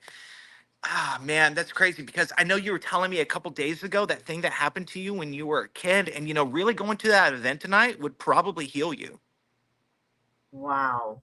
And so they'll use these hurtful things that have happened to you in your Yeah. life to coerce and manipulate you into the Right. correct behavior that they want from you. Have you ever heard of this cult called Nexium? It's secular. It was years ago. Keith Rainier. Yeah, is He's in that the one with the prison. girl who was the actress? Yes, Yeah. she was on Smallville. So Yes. it just Yeah. reminded me of that when you just said that about they'll use something because they had this side cult going on from my memory that they had to get branded, right? Oh, And yeah. they used collateral. They had to give over collateral so that if you weren't in line, they would expose it's anything that's like Listen, something bad that the happened to you. the Yeah. men still get branded. Like if you get married at Fearless, it's like a running gag. You get a tattoo on your butt, right? If you're at Fearless and you're a dude Branding. and you get married, yeah. It's funny. There's this dude. He's this, down under type of bloke, right? And he's got like the dirtiest tattoo on his butt. I was there for his bachelor party when it happened, right? Like all the married dudes, they get branded in that way because this is what you do when you get married. Like you get this on your butt, right? It's a whole thing. Sick. Yeah. I mean, Oh there's my part of God. it that's kind of funny. Yeah. I see the humor, but I mean, and I'm glad that we can laugh about it because that's the outlet because this is really scary stuff. And before, you get to because I want to talk about, again, the people that are coming to you. Something happened with Sarah when she was taking care of their children. Can you tell us about that? Yeah, so you can imagine like paying for labor also means not paying for like nannies, right? So, I mean, this is probably, I would hope that it's changed since then, but Sarah was taking care of their kids. She was like one of the many nannies, right? Like all the girls at Fearless raised those kids, right? Um, Sarah was there like 2, 3 days a week type of thing, not getting paid back for gas or mileage, and not getting paid for her time. Like again, we're poor, right? So she can't work a job when she's watching those kids, and it was always kind of voicing that way of like, listen, Jeremy and Chrissy have decided that they're okay with you watching their kids. This is such a great honor. I can't believe that you're getting it. I'm so jealous that you're able to watch their kids. They trust you so much. And you are kind of like, "Oh my gosh, the prophet of the Lord trusts me," right? And But so, watch their children. yeah, oh my gosh, I'm gonna watch these kids that are gonna end up changing the world. Oh my gosh, little world changers, right? Uh, it Wow, was just like how Andrew. every pastor talks about their kids. Like, oh, Right. they're gonna be a general of the faith. Like Oh yeah. they're a PK. Let's be honest. They're a pastor's kid. They're probably gonna have a drug problem, right? And you're gonna have to watch that. Like statistically, you're gonna have to watch that. And like I speak against the drug use, but every single pastor's kid that I know, they love them drugs, right?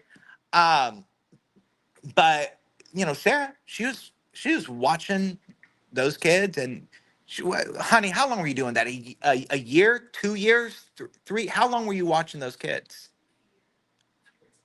About a year, 2 years. Okay. Sarah's like, it felt like eternity. Uh, but it was like a year, 2 years, right? And she finally, she came to me one day and she said, Andrew, I need to not do this anymore. She's like, I'm not only am I just tired, right? But also these aren't my kids. Right. And I want to spend more time with you. So maybe And she we couldn't go can. to church, right? And She's that watching and the kids. and that was her main thing. She's like, I want to do ministry with you. I want to sit and hear the sermon, right? I want to experience a Sunday, right? She was seeing and hearing these services that were happening, and she was seeing just how hard we were working, and she wanted to be there to experience it and be a part of it, right? But she was stuck like wiping butts, right? And I said, honey, I think you are absolutely right. We should have more time together in church, me and you as a married couple. Let's take care of our marriage. And if you're telling me that you need a break, let's give you a break. Like makes sense, right? You've been Of doing something course. for a Yeah. year, 2 years. Yeah, you want a little bit of a break. And so she sent a text to one of the, not Jeremy and Christy, but to one of the girls who was like their assistant, their main assistant.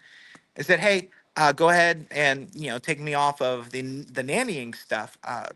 Me and Andrew talked about it, and we decided it's a good idea for me to take some time away. I need to make sure I'm 100%. I want to make sure I'm filled up spiritually, and me and my husband's marriage is good. All those reasons, right? It was a big paragraph text, right? And Sarah loved these kids. Don't get me wrong, like she loved these kids, right? These kids loved her, right? But she needed to go to church, Right. right? It wasn't her job to raise those kids. It was Christy's job to raise those kids. She's the mom. Sarah is not. Those aren't her kids, right? And I'm having to spend money on her driving back and forth like they're my kids, and they're not my Right. kids, right? Right. And it's like okay, yeah, be super cool to get paid to do that. But even if she was getting paid, she would have still said, hey, I need some time off, Right. right? Because it just had gotten to be too much. Yeah. um and so all of a sudden she sends that text, and instantly there's a call back from the girl who's the assistant to Jeremy and Listen. Christy. She's like, hey girl, one of those, like, hey girl, got your text. Unfortunately, we're not going to be able to do that, so we're going to have to keep you on schedule. Thank you though. And Sarah's just kind of like, well, no, I'm not going to do it. I've just texted you of why I couldn't. And the answer back from that girl was like, well, we're we're a church that says yes. We're not a church that says no. So when our leadership asks us to do something, we always say yes. And so I had just gotten off of work, and I came through the door and I heard this conversation happening. I see Sarah's like wells of tears start to like form in her Right. eyes, because she's not upset that she's um being told this. Yeah. She's getting upset because she's not being listened to, Right. right? That this person isn't looking at her as an individual of Right. understanding, like, hey, she's tired, Yeah. right? And so I answered the phone. I said, oh, hey, girl, listen, she sent the text. She said what she said. Gonna find somebody else to watch those kids, okay? Have a good And night. yeah, have a good night. We're done talking about it. It's like, actually, I was talking to Sarah about it. I said, well, actually, this is the man of the house, and I'm telling you no. I hung up, right? And of course, there was like, that was super hot what you just did. And I was like, yeah, girl. Um, and so, then you know, she gets calls back. I answer. I said, "Hello, can I help you?" She's like, "I need to talk to Sarah." I'm like, "No, you're talking to me. Right. What seems to be the problem?" She told you what it is. She told you the answer. The answer is no. And, it started up about the honor thing. Like, we have to honor our pastors. We have to honor this. And I said, okay, well, where's the honor for us? Why is honor only a one way? Right. That's a good point. Where's our honor for our marriage? Right? Right. Where's the honor for my wife, As a who is person. as a person, and for the time that she's invested for the past year, 2 years, watching somebody else's kids? And that turned into, okay, we're going to have to sit down and have a meeting. And Always. anybody who's ever gone to Fearless knows when you get pulled in for a meeting, like, wear four different like sets of shorts because you're about to get a whooping, right? You're about to be in a room for 2 3 hours of people just laying into you about what you're doing is demonic Right. I've and heard what you're this in doing. so many ministries. I can't even, So it's the same. so many, because you go into these meetings of like, okay, I'm going to stick to these guns, but they They know wear you down. you're trapped in a room with them. They know, okay, if we can just keep this going until they say yes, because we can tire them out. It's the same playbook of like when you get Right. arrested by the cops and you get put in a room. They're Yeah. like, you're going to sweat you out, right? Right. And they'll sweat leaders out in like 2 3 4 hour meetings until you agree with them, just so the meeting ends, Yeah. right? And that was attempted with me and Sarah, right? And, we sat in that room, and, they start talking, right? Well, it was crazy because it was two leaders that weren't Jeremy and Christy. We had two other leaders talking to us about watching somebody else's kids, and the parents of those kids were not in the Weren't room, even there. weren't even there. Also, as a parent, why would I want somebody watching my kids who doesn't want to watch my kids anymore? Right. Dumb. Bizarre. Just Yeah. um and so these two leaders, they start really like preaching at us, talking about what honor is and what it means to love your pastors, how they give so much to us, and that by saying no, we're saying no to their authority that God has given them. And I'm listening to this jazz for How about, long did you stay through this? oh, I let him talk, right? Okay. So there's about, Hours? oh yeah, this was about an hour and a half meeting. This one Okay. was. We've had longer, right? But this Okay. one was about an hour and a half because I just wasn't having it, and I had really good reasons. I came with scripture. Awesome. They hate that when you come to a meeting with scripture in hand. They're like, "Dang it. They brought verses. How, we can't argue with that. That's kind of our thing, right?" And Oh my gosh. Yeah, and we just sat crack there, me up. and I'm listening. I was like, "Hey girl, thanks for sharing all that." And you know what?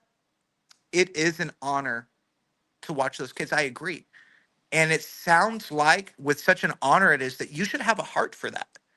That you should be the one to watch those kids, because Sarah's not doing it anymore. And I made that very clear, because my wife comes first, Yeah. right?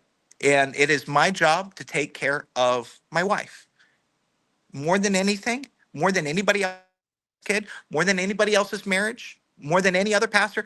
My responsibility is to my wife and to my household. That's actually what God says, That's right. right? This is what, and this is me leading my wife. I want to lead her into, Christ, and Yes. to having a break, and to be able to meet with him and to greet with him, right? And to talk with him, right?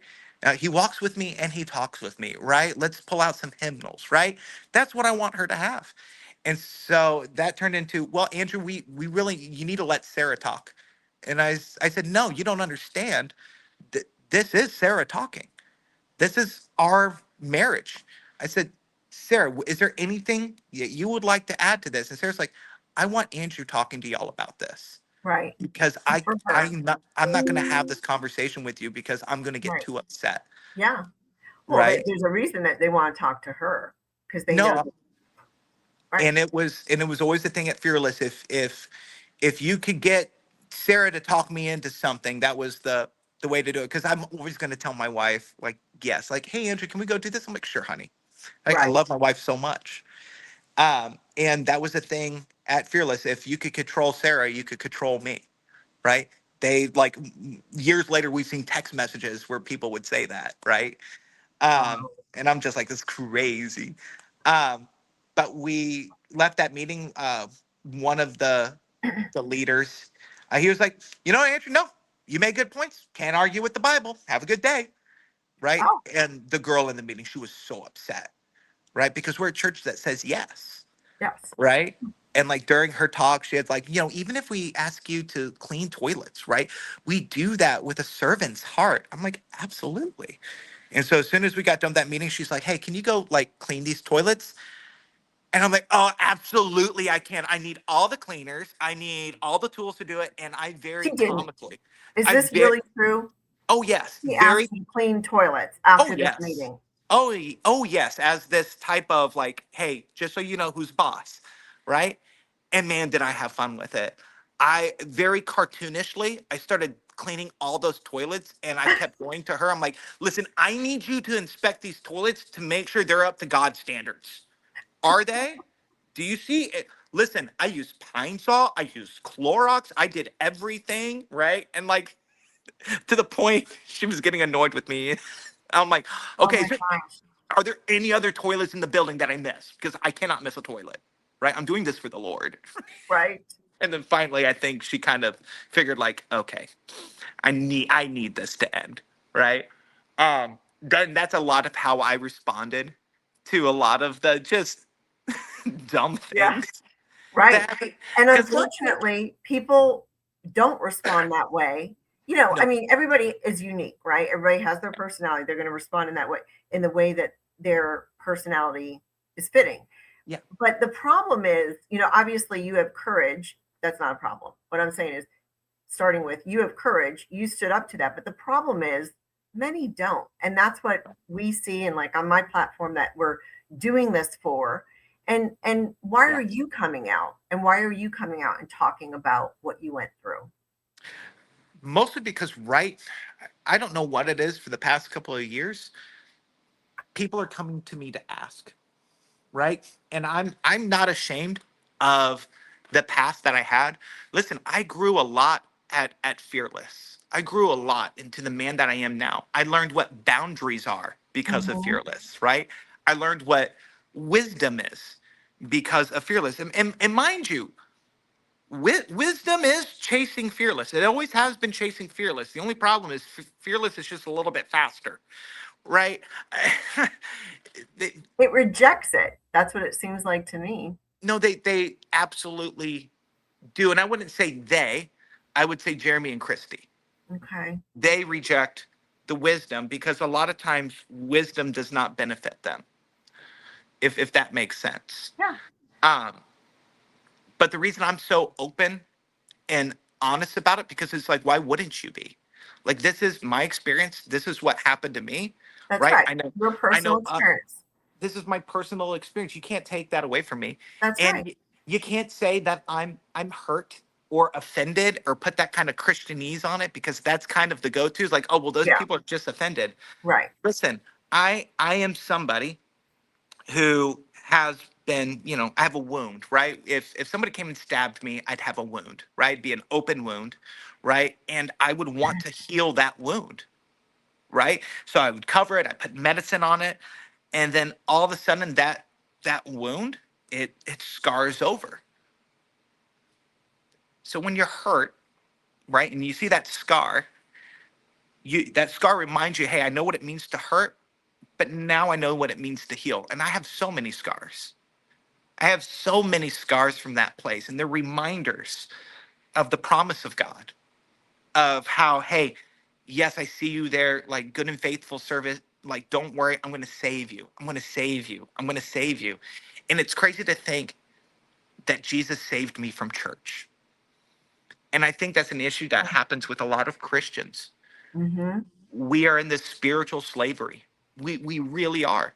We are stuck serving the pastors or a machine, and we're not serving the Lord, Yeah. right? We weren't allowed to have friends outside of Fearless at one point in time. Right. I'm sorry, how are you supposed to reach people if you're only Right. friends with Christians? Right. It's Like, a holy huddle.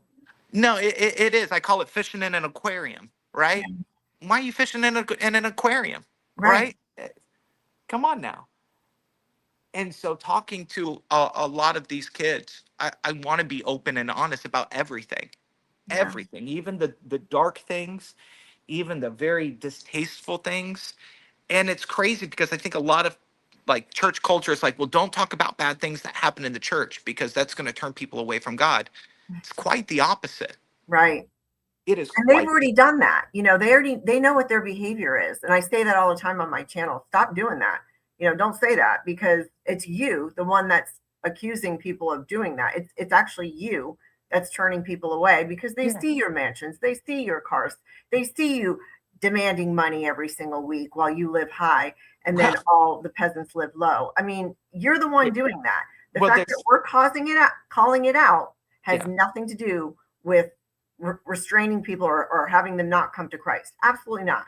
Go ahead. nothing. Sorry, I had to say But even when you're talking about the demand for money, yeah, uh, yeah, tithing, it's required if you're a leader, required, of right? course. But also as being a fearless partner, a What's that? fearless Something different? that's an offering that is above your tithe, Mm, right? You have to be a fearless partner, and you have to, it's like an automatic payment system where to be on leadership, you have to be signed up for it, and you have to do $50, $100, $150, $200 every single week or every single month, right? Fearless Partners doesn't go to Fearless, it goes to Jeremy and Christy, right? So to be a part of leadership, you have to pay Jeremy and Christy to be a leader at Fearless. yeah, that would be like my employees paying me to work here. Right. Now, has that changed since? Maybe it has, but like my wife used to be on the accounting team. So like there are some things I know and some things I that they wish I didn't know Right. about their finances. Like there's a Oh, reason they're not a Planet Shakers church anymore. There's a reason for wait a that. minute. They were a part of Planet Shakers? Oh, yeah. How did I not know this? So, okay, so this is funny, right? Jeremy comes back from a trip from Australia, where Sam and Russell Evans, he loved those people, right? And he came back. He's like, guys, listen, God, he audibly spoke to me. He audibly spoke to me, and he told me that we're going to be a Planet Shakers church. And guess what? We are. Fearless is now a Planet Shakers church. They are our covering, right? And we are now a Planet Shakers church. And we're like, oh, cool vibes. Planet Shakers, like we play some of their songs every Sunday morning, right? Cool, right? It's kind of business as usual for us, right? And of course, being a Planet Shakers church comes with an influx of money, right? They were a Planet Shakers church for not a very long time, right? Listen, I don't know exactly what happened at Planet Shakers, but I do know this.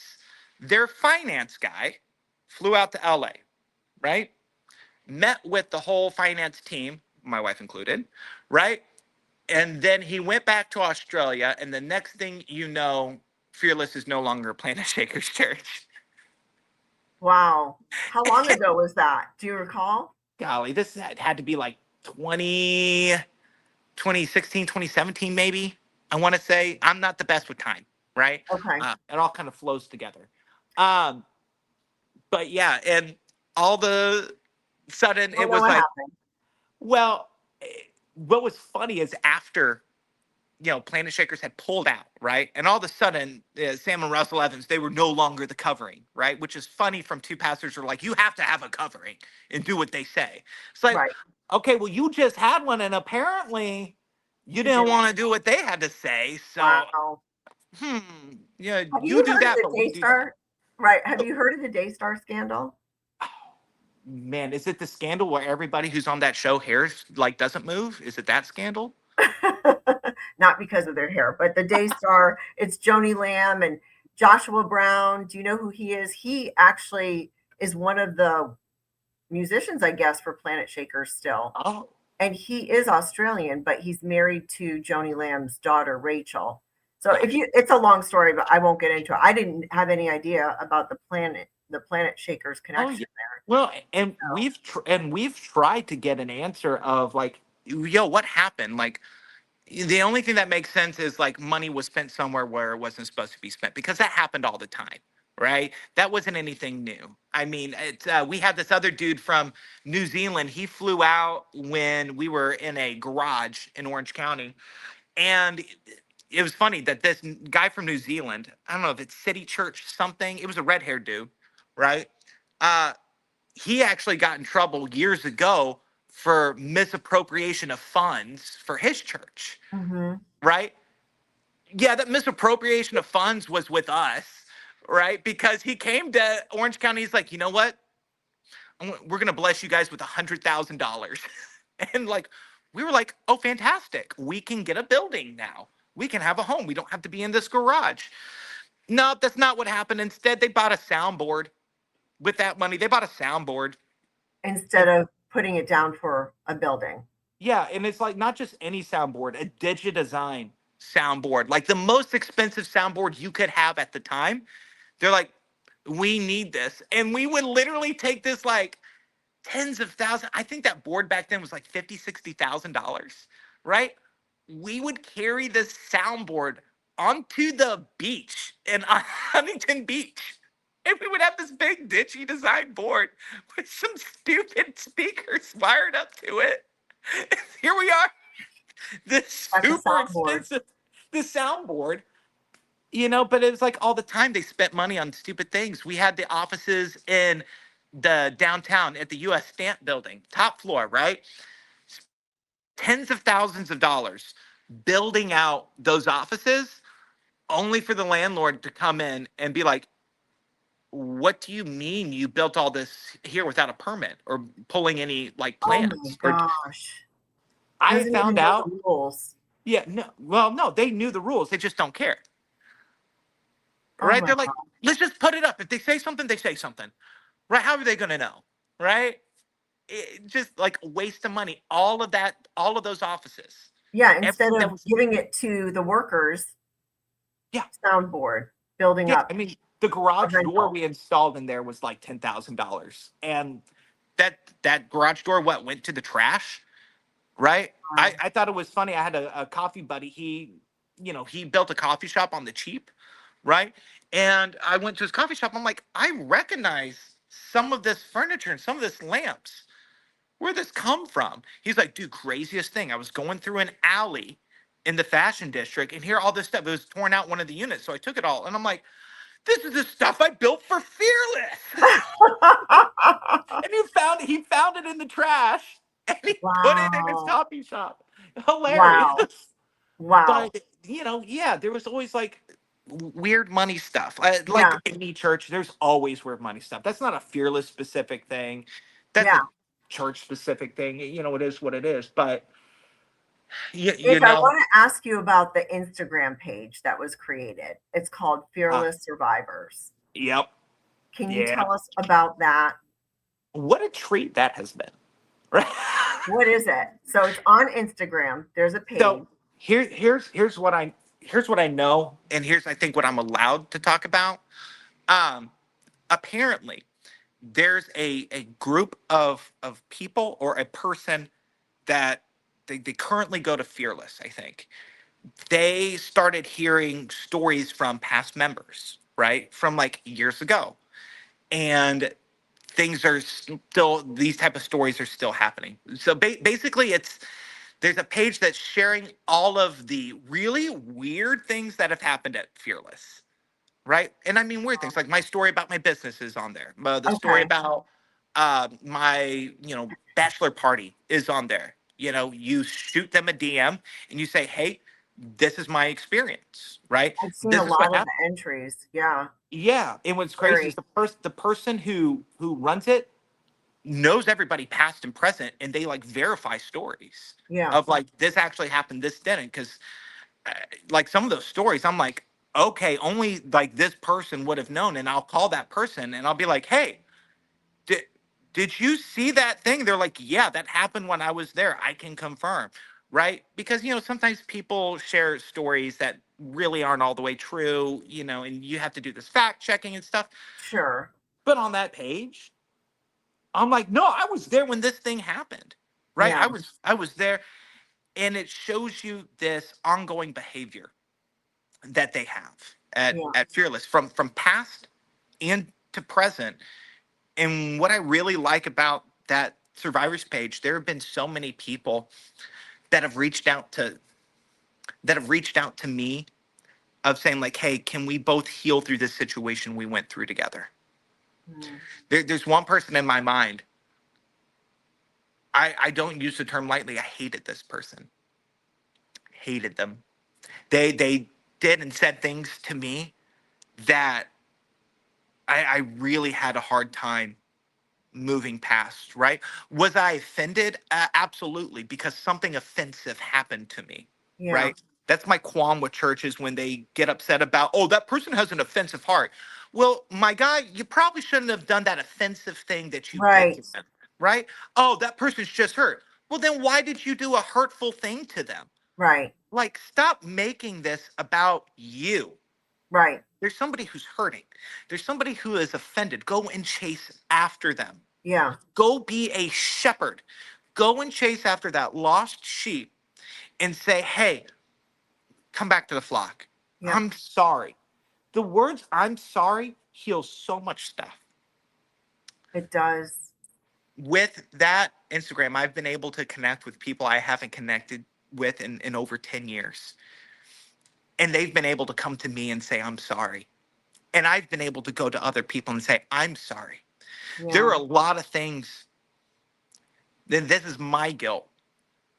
There's a lot of things that I saw happen at Fearless, happen to people, and I could have stood up for them. Yeah. I could have said, you know what? That's not right. That's not of God. That's demonic. That's a spirit of Jezebel. And I could have done that. But I did it because I was scared, because I was afraid, because I was in spiritual slavery. Yeah. I was, You're here I now. was, but here I am now. And I am the most free I've ever been in my life.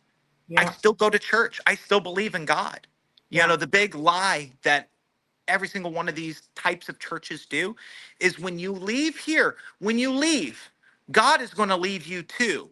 Right. And you won't believe in him anymore. You will be in the enemy's camp. You'll be living in demonic places and you're going to be doing demonic things. Don't do that. Couldn't be further from the truth. Right. Just because you leave somewhere like Fearless doesn't mean the devil's going to chase after you, right? Yeah, the devil's not omnipresent, right? He can't be everywhere all at once. You're telling me some 23-year-old kid who leaves Fearless, like Satan's going after him first thing? You're giving him way too much credit, right? The battle is already won. This whole like we're fighting Satan. No, no, you're not. A lot of times you're just fighting the US tax system. Let's just be honest. Okay? Don't give me that load, right? But Um, sitting and having that Instagram page to reconnect over yeah. the last, because it's been there for like I guess like 2 years. I Okay. didn't find it until it had like started.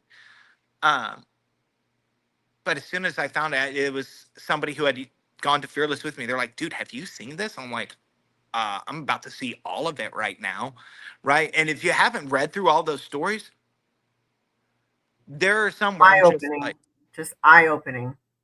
Yeah. you, you I know, encourage it's people, if you're interested, get on that page and you'll see. in a lot of those stories. I've gone to people. I'm like, did this really happen? Like, there's a story on there about a dead seal, right? I didn't see that I can remember. Oh, that was like back when they were, I guess, a youth group in Modesto, right? And they were doing internship stuff. Like, I called a person that I knew was there new. And I said, did this actually happen? They're like, oh yeah. And it was gross. They were going on a march, you know, like good little soldiers, down a beach, and they came across a dead seal. And the story is Jeremy had either somebody cut up the dead seal or he cut up the dead seal and had people carry pieces of the dead seal so that people would know what it's like for Jesus to carry our rotten flesh. Oh Yeah, my gosh. weird out of pocket stuff, right? Now, granted, was like Jeremy crazier when he was in Modesto? Oh, absolutely. Like he had a father-in-law to impress. Like I understand it, right? but still doesn't excuse the out of pocketness of like cutting up a dead animal and like giving it to a bunch of teenagers to like Period. It's just bizarre. It's just it's bizarre. well and when people talk about fearless, right, there is this thing of, oh, they're evil. I'm like, no, they're not evil. They're just really weird people. They're like a bunch of band kids, right? They're just weird people doing weird things that they think will be cool, right? They like to talk about like how creative they are. They're not creative. They really just copy everything that they see around them. Like if you look at their merch line, okay, cool. You like the brand Fear of God. I can tell that because you're ripping it off. Or like, hey, you have a hat that says LA, like the Dodgers, right? And if the Dodgers saw that hat, they'd probably send them a cease and desist because that's a thing, right? They're doing Lakers jersey that, says, Fearless LA Lakers. Like, there's nothing creative about that. And then when you do the music, when you're on the music side of things, right? Every musician, I'm about to say this, and any musician that has ever gone to Fearless ever is going to start laughing, right? You'll write a song, right? Let's say I write a song at Fearless and I go into the studio and I'm like, all right, play the scratch track. Let's get everybody's opinion on it. And let's say Jeremy's in the room. Jeremy's going to listen to that track. He's going to be like, yeah, I like it, but have you ever heard of Papa Roach? Have you ever heard of who he is? It needs to sound more like Papa Roach, just more of like ah. And it's always like, let's make this song sound like Papa Roach because Who's that's the Papa go. Roach? I don't know who that is. Oh, it's a secular band, Okay. right? Okay. It's you should jump on Spotify after this and it'll make you laugh because you'll listen to Papa Roach and then you'll listen to like some Worth Dying For Fearless Band stuff and you're like, oh, there it is, right? It's whatever's popular. They just Remarkable. copy it, Right. right? My I buddy, see. he And it had written a sounds like song. they want to be worldly. No, 100%. Okay. Okay. Like there That's was what a it sounds time like from where what you're saying. everybody was told they could not drink, right? That was a big thing. You can't drink, right? We're a church, and Jeremy has this story of a buddy of his, like it's part of his testimony, right? His buddy, died, because, Jeremy feels drinking was very much involved in that. And so because of his testimony, because of his hurt, it was a rule that nobody was allowed to drink, right? If people got caught drinking, they had to stand up in front of the leadership and say, I apologize for drinking and letting the enemy grab hold of me, right? When me and Sarah was there, it was a thing. You did not drink, right? If you were on leadership, you had to agree, I will not drink, which isn't that much of an out-of-pocket thing for an Right. evangelical It doesn't matter to church. most people, but Right. still, just the fact that Yeah. it's the high control. Yeah. Well, that's every Assemblies of God church you've ever gone to. They don't allow drinking, right? That's mostly because the AG, that denomination, was founded during Prohibition, right? So it was law of the land at that time. The Assemblies of God just never got back together and said, hey, should we revisit the drinking thing, right? They Mm, just like kept it going. They think it works, right? And Jeremy and Christy and Calvary Temple, the House Modesto, whatever they're called, right? They used to be in Assemblies of God church, or they're still in the okay. Assemblies of God church. It's so that same type of rules and regulations still trickles Right. through. It carries over. But then 2 years later, from being in LA, hey guys, actually, we can drink Oh, because this is geez. LA. We heard God wrong again. Yeah, it's like we heard wrong again, but it's fine. But this is what he really meant is Right. usually how it's formatted is like this We're is now what in LA. yeah. And I think that was always the hardest thing that happened at Fearless though was the public apologies and Yeah. of leaders. It was a weird like there's one thing I wanted to remind myself to talk about when we talk today. And there was a situation that happened at Fearless where literally everybody at the same time, we all looked at each other and we said, something's wrong here, right? Everybody, if you track back to all the different stories that people have, and there's hundreds of stories, right? Right. Yeah. I mean, there's stories of like people being kicked off, like playing on Sunday mornings because they were too fat to be on stage, right? There's stories of like women not being pretty enough to be Yeah. greeters, right? There's all of those type of stories. But there was one situation where everybody all together collectively said, "Ooh, um, yeah, we're in this, but I don't know about this." There was a married couple at Fearless Leaders, right? We love them. I love the dude, and I love the lady. They were some of the funnest like people to be around, especially the lady. She was like a joker. She was fun to be around. Was always like she would walk into a room and everybody be like, "Oh, she's here. Okay, cool." Right? And there was one Sunday morning where Jeremy was doing an illustration, right? And he liked to use props, for these illustrations. And people got on stage and they held these signs, right, of different types of sins, right? And Jeremy was making this point of like, doesn't matter what type of sin you have, like God will save you from it, right? So this guy's holding a sign that says, a thief, right? And Jeremy's like, oh, you're stealing, you're taking things from people, oh, this is not good. There's another person that says, they're a liar, right? And it's like, oh, you're a liar, these things, but God can still get you. And then he gets this girl holding this sign, and the sign, says promiscuous, right? And Jeremy like looks like locks eyes with this girl and just says, "She's a whore, she's a slut, she's a tramp." Yeah, blah, blah, blah. And he was doing this as like a sermon, right? So everybody in the crowd were like, "Okay, he's making a point of promiscuity," right? Everybody started looking at this girl and they realized she kind of took that personally, right? She didn't need to, but she did, right? Right. Service ends, right? Uh, um, a bunch of girls start getting text, from this girl, hey, can we talk? Type of things. Um, and this girl was like, I don't think she was texting everybody. I think she was just texting people that she felt safe talking to. Yeah. Yeah. And one of those people she felt safe talking to apparently was not safe to talk to because that person went to Jeremy and Christy and said, hey, this girl is gossiping about y'all.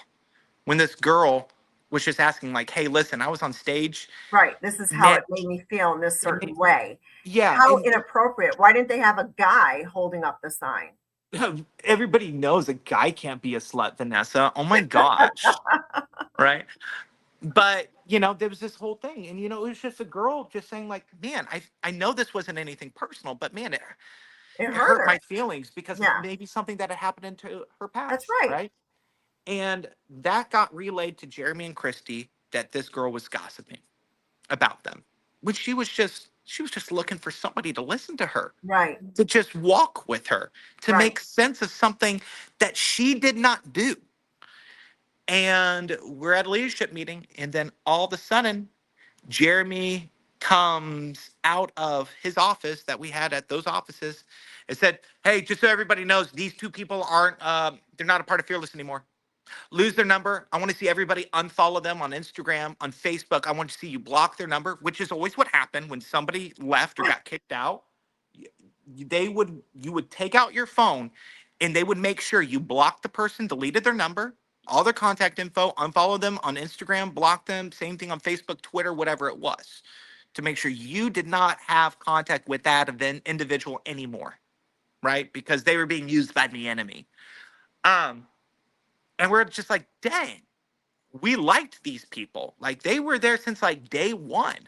Like, loved them. A week later, we're, doing our thing on a in between services on a Sunday. And one of the main leaders, he comes in and says, hey, everybody, if we could just have everybody in the new lounge. We got a quick little thing we have to do today. And mind you, this is like 50 to 100 young adults, right? We pile into this room and we see this married couple at the front of the room. And we're like, okay, what's going on? This is weird. And Jeremy and Christy are there, sitting front row, right? At this point in time, we were a Planet Shakers church, right? Jeremy got up and explained that these two individuals they have something to say to the entire group, and this is how it has to be handled because we're a Planet Shakers church now. Which I'd be really curious if somebody out there is a Planet Shakers person. I'm pretty sure this is not how they handle these situations because I've talked to Planet Shakers people and I tell them this story, and they're like, "Yeah, yeah, dude. Oi, that's not what we do down under, right?" This guy, he got in front of all of leadership. This poor dude, there's a part of me that feels bad for him, but there's another part of me that feels to this day so angry at him for not protecting his wife, right? Oh no. He stood in front of all of the whole team and said, "I'm here to apologize for my wife. I'm here to apologize that I was not a good husband and I did not lead her in the way that she needed to go, that I did not catch the Jezebel spirit inside of her, that I dropped the ball, that she was speaking about our pastors in a way of gossip. And I want to apologize to everybody here." And at that point, every guy just kind of looked at each other and we're just like, "You're super lame for doing what you're doing right now." Oh, good. At least you were able, people identified that. I mean, that's Yeah, every scary. single guy in that Scary, room at that point, every single guy in that room lost respect for that dude. Every single as guy, they should. as they should. But what broke everybody's heart, still to this day, this was one of the things that really affected me. I saw this young girl get a piece of paper, just shaking, apologizing, apologizing for gossiping when she wasn't. She was gaslit Yes, into 100%. believing that she had done something wrong. Right, She didn't call herself a slut or a whore. The pastor of that church did. right. He made the mistake. He It's all on his shoulders. It was his sermon, not hers. He said something that was offensive. He said something that was hurtful. And here this sweet little girl is apologizing for having the Jezebel spirit, apologizing for being demonic, apologizing for not being a good wife. And then having Jeremy and Christy go up there and said, like, "Hey, we forgive you." Right, guys? This is what forgiveness is. This is what we do. Look how God heals. Look how he restores, right? This is why you honor your pastors. It turned right back into Of honor. course, and attention on them. Yeah. And Are it's, they still there? Do you know? yes, yes, they are in a very big way. And it Sorry to breaks hear my that. heart. It Yeah, absolutely breaks my heart because I think about the life they could have been in, yeah. right? I think about the people they could have been. They're going to look back at some point in time and realize they wasted so much time, so much Right, valuable time, not in the time of their investment, but in the investment they could have put into other people and made a difference and made an impact in the way that they want to. Everybody at Fearless wants to make an impact. Everybody there wants to make a difference. I still do. I run my company in a way where I want to make an impact on this city. I still believe in the mission statement of Fearless that is Save LA. right. I still Not going have to be that through belief. them. Right, of course. And And anybody can do it. You don't have to be a part of that ministry to do that. you don't have to be in leadership at a church to talk about Jesus. Right. You You're don't. doing it That at your coffee shop. Yeah. my coffee shop it's half really tasty drinks and it's half therapy, I feel most of the time. Right? I think that's really any coffee shop you go to in America. Right? I realized long ago it was so much easier for me to love on people with a warm beverage than it was at a church that I knew they would never step into. I can either live like Christ or I could talk like somebody who's a Christian. I'd rather live like Christ and have Right. people see that and say, "Man, there's something about you. I don't know what it is." Yeah. I'd rather operate that Of way, course. and Same with me, Andrew. I feel the same way. but it's all of this Yes. through And there's a through lot. And I'm sure, I mean, we've been going for over 2 hours, and I know that there's a lot. Sorry. more, but no, it's okay. Just I is there anything else just to share? There's a last word that you can share, maybe some encouragement to people that are still there. I mean, it, Yeah.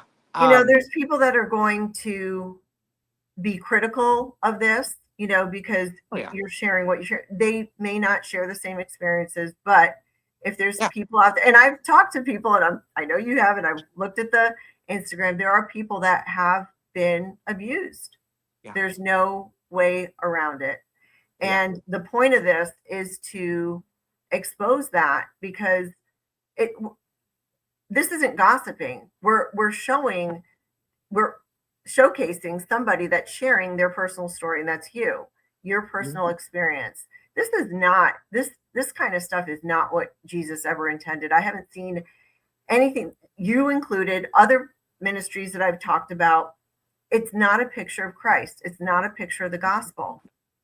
Listen, if Paul was around today and he mailed a letter to Fearless, they would call him offended, hurt, and that he's gossiping. Yeah, that's true. That's the truth of it. Places like Fearless, accountability and correction do not exist because it they don't have they don't have the system in place to do that. Right? Right. If you have a problem with Jeremy or Christy, who do you talk to? Right? Who do you talk to? Nobody. Who's their covering? Right? A bunch of like traveling preachers and like Christy's dad. Right. Like That's how it those is for most of these places. There's yeah. nobody. So when I No. hear people talk about, somebody comes forward and they want to do a third party investigation, you know, I just have to shake my head. I really do because I don't typically agree with that. I mean, it's happened in some cases that worked okay, but you would first have to get them to agree that they're going to get somebody entirely independent and do a thorough investigation. They And if they're the ones that are appointing the person, yeah. how is that going to happen? It's So it's not, it's right? not It's if and I think we talked to maybe I talked to somebody else about it, I don't know, but I was talking about why men are attracted to being pastors mm, right now when the biggest issues the evangelical church has. The evangelical church has a very, and I promise I'll wrap this up. I know it's been almost 2.5 hours. Um, the evangelical church has a problem with very weak men wanting to be the head of the church, to be in charge of ministry. And it's because they grew up with very strong pastors and they saw that those pastors were honored, loved, and cherished because those pastors did things that were honorable. They did things that equated to you loving them. They mhm, were men above reproach. They were humble men. They were shepherds. yeah, And a lot of men, my gosh, they want honor. They want praise. They want to be loved. And they want that in the easiest way possible. A lot of men don't want to work for it. They just want to be given and granted it. That's why a lot of young men who are a little bit weaker, they get attracted to ministry because you become a pastor and oh, I demand you treat me this way because I'm a vessel of God. right, Right. It just attracts, and I know this will probably upset some people, but if you zoom out for just a second, you'll know, like I just said that, and there's a pastor in your mind that came up when I said weak men want to be pastors, you're right? not saying all, but you're Not saying all. right. I'm I just think saying it attracts it weak does. men, Yeah, right? I think so. And I think, that's a lot of Jeremy's issue. I do think he's a weak man, right? I don't think he's able to separate, his pride and his ego for his flock. I don't think he's capable of doing it. And here's the thing, I don't think Jeremy's a bad guy. I don't think Chrissy's a bad lady, right? I think these are two very weak people who have caviar tastes on a cardboard budget. And this is the result of really bad behavior that's gone unchecked for so long, Yeah, right? being And it's unchecked is key. Yeah, yeah, and it's listen, I've gone to the guy. I did the whole go to your pastor, talk to him about this. I did that. I did everything that you're supposed to do biblically. Deaf ears. Just everything I was saying, deaf ears. Did not care. Even when I started one of my first brick and mortar location, he had made a post on Instagram and he had said, "Hey, everybody, go to Andrew's coffee shop. Like, go support it." I messaged him right away. I said, "Hey, dude, I don't need you to plug me. Don't need it. Like, I still have the screenshots of it. Like, I do not need you to plug me. I do not need you to tell people to come see me. If you, I told him, if you wanted me at my Beyonce, you should have been there for me during my Miley, right?" And he wasn't there, so he does not get to take credit for it. He does not get to be involved in it. And I went through and I told him, like, "Hey, in our last meeting, I told you these things, paragraphs of stuff." And at the very end, it was just like, "Yeah, man, I'm not going to read that. It's probably just going to hurt my feelings." That's a response from somebody who's a weak man, right? And it hurts me that he's not surrounding himself with strong men, right? Because if you surround yourself with other strong men, none of this other stuff happens. And it's a problem that the Christian church has right now, especially Right. the evangelical portion of it, right? The non-denominational evangelical Yeah. portion of it. But to wrap it all up, because I know I said I'd do that. Um, what I would want to say to people who have left Fearless or even still at Fearless: listen, God loves you so severely in a way that you do not understand. There's a lot about God that you haven't experienced yet. More than anything, spend time in prayer, spend time with other strong people of faith. They don't have to be at Fearless. Fearless doesn't have just a hold on, the word of God, right? God doesn't just speak to Fearless. God is in Right. so many other churches, in He's so many other calling it places. us if we've accepted it. That's what people don't forget. You don't have to hear from somebody. You can hear from God Yeah. yourself when you're reading the Yeah. scripture.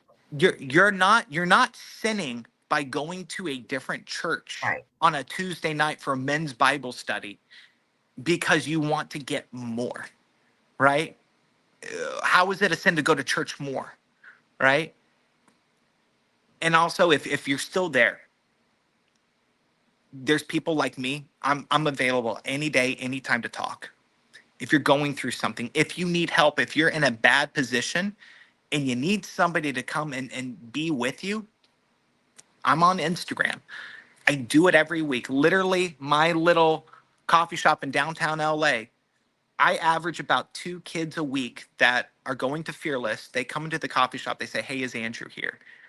And my staff says, "Just a second." They call me. They're like, "Hey, we got another one." Wow. I drive to the coffee shop and I sit down with these kids that are going through an impossible line of questioning, right? Eh, How can God tell the truth when my pastor's a liar? Wow. Those are the questions they have? Yeah. And they're heavy.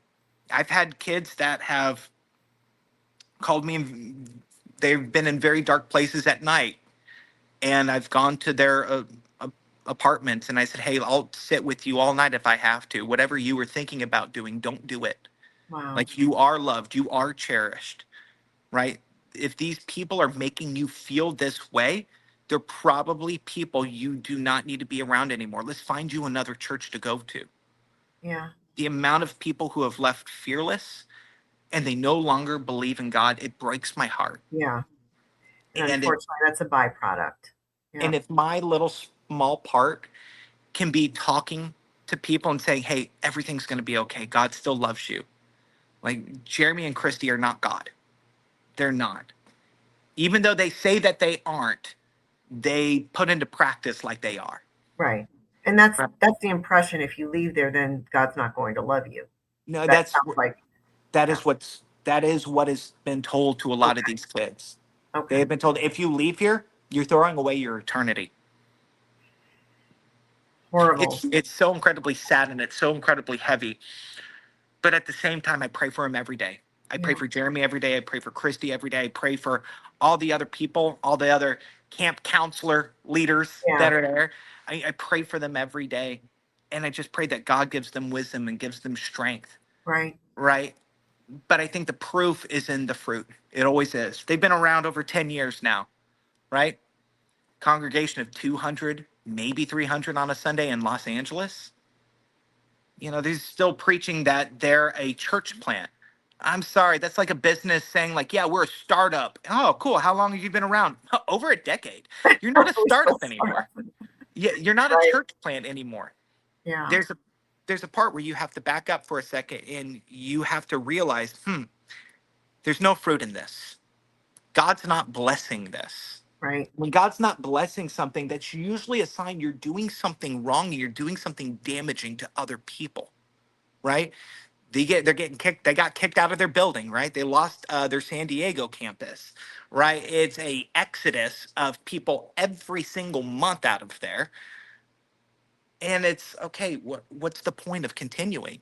What is this, a tax shelter for you? Is it a loss leader for you? Like, is there some type of scheme that nobody knows about? Who knows what the reason is? The reason enough should be like it's not working and it's damaging people. So why keep Uh, going? right. Right. I think if they were a youth group somewhere else, man, they would be doing an awesome job, right? They have great youth group vibes, right? Fantastic. But it's at a point it's done so much damage. I've spent more time over the last 10 years picking bodies up off of the street that they've cast out than they've saved. And that hurt, that just That seeing is incredible. seeing people that I did life with, that Right. I used to watch them with their hands raised, praising God.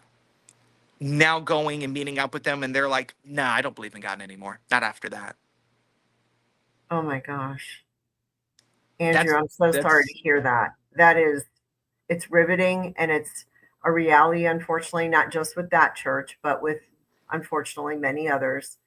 And something's got to, it's got to, God's going to turn it around. But that's why we're talking about this stuff, yeah, because that leader is not God. no, And the abuse, God would never do that. And God still loves them. mhm. And we just pray that they come back, Yeah, come takes back to time, Him, come takes back to Him. Yeah. takes a lot of love, um, Yeah.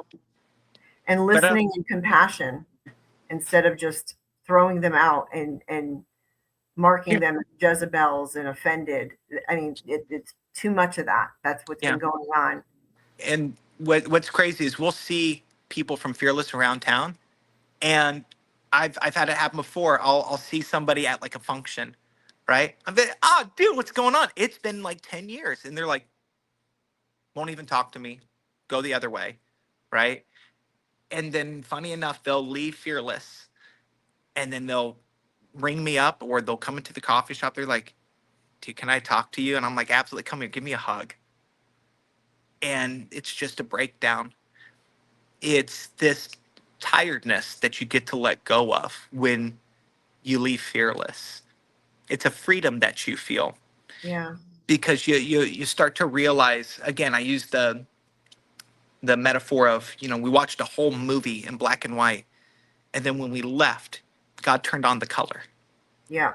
It was the same movie, but the movie was different. I forget what the saying is, but it very much, I think it's the Mr. Rogers quote, go to the people that are helpers. There will always be people that are helping, right?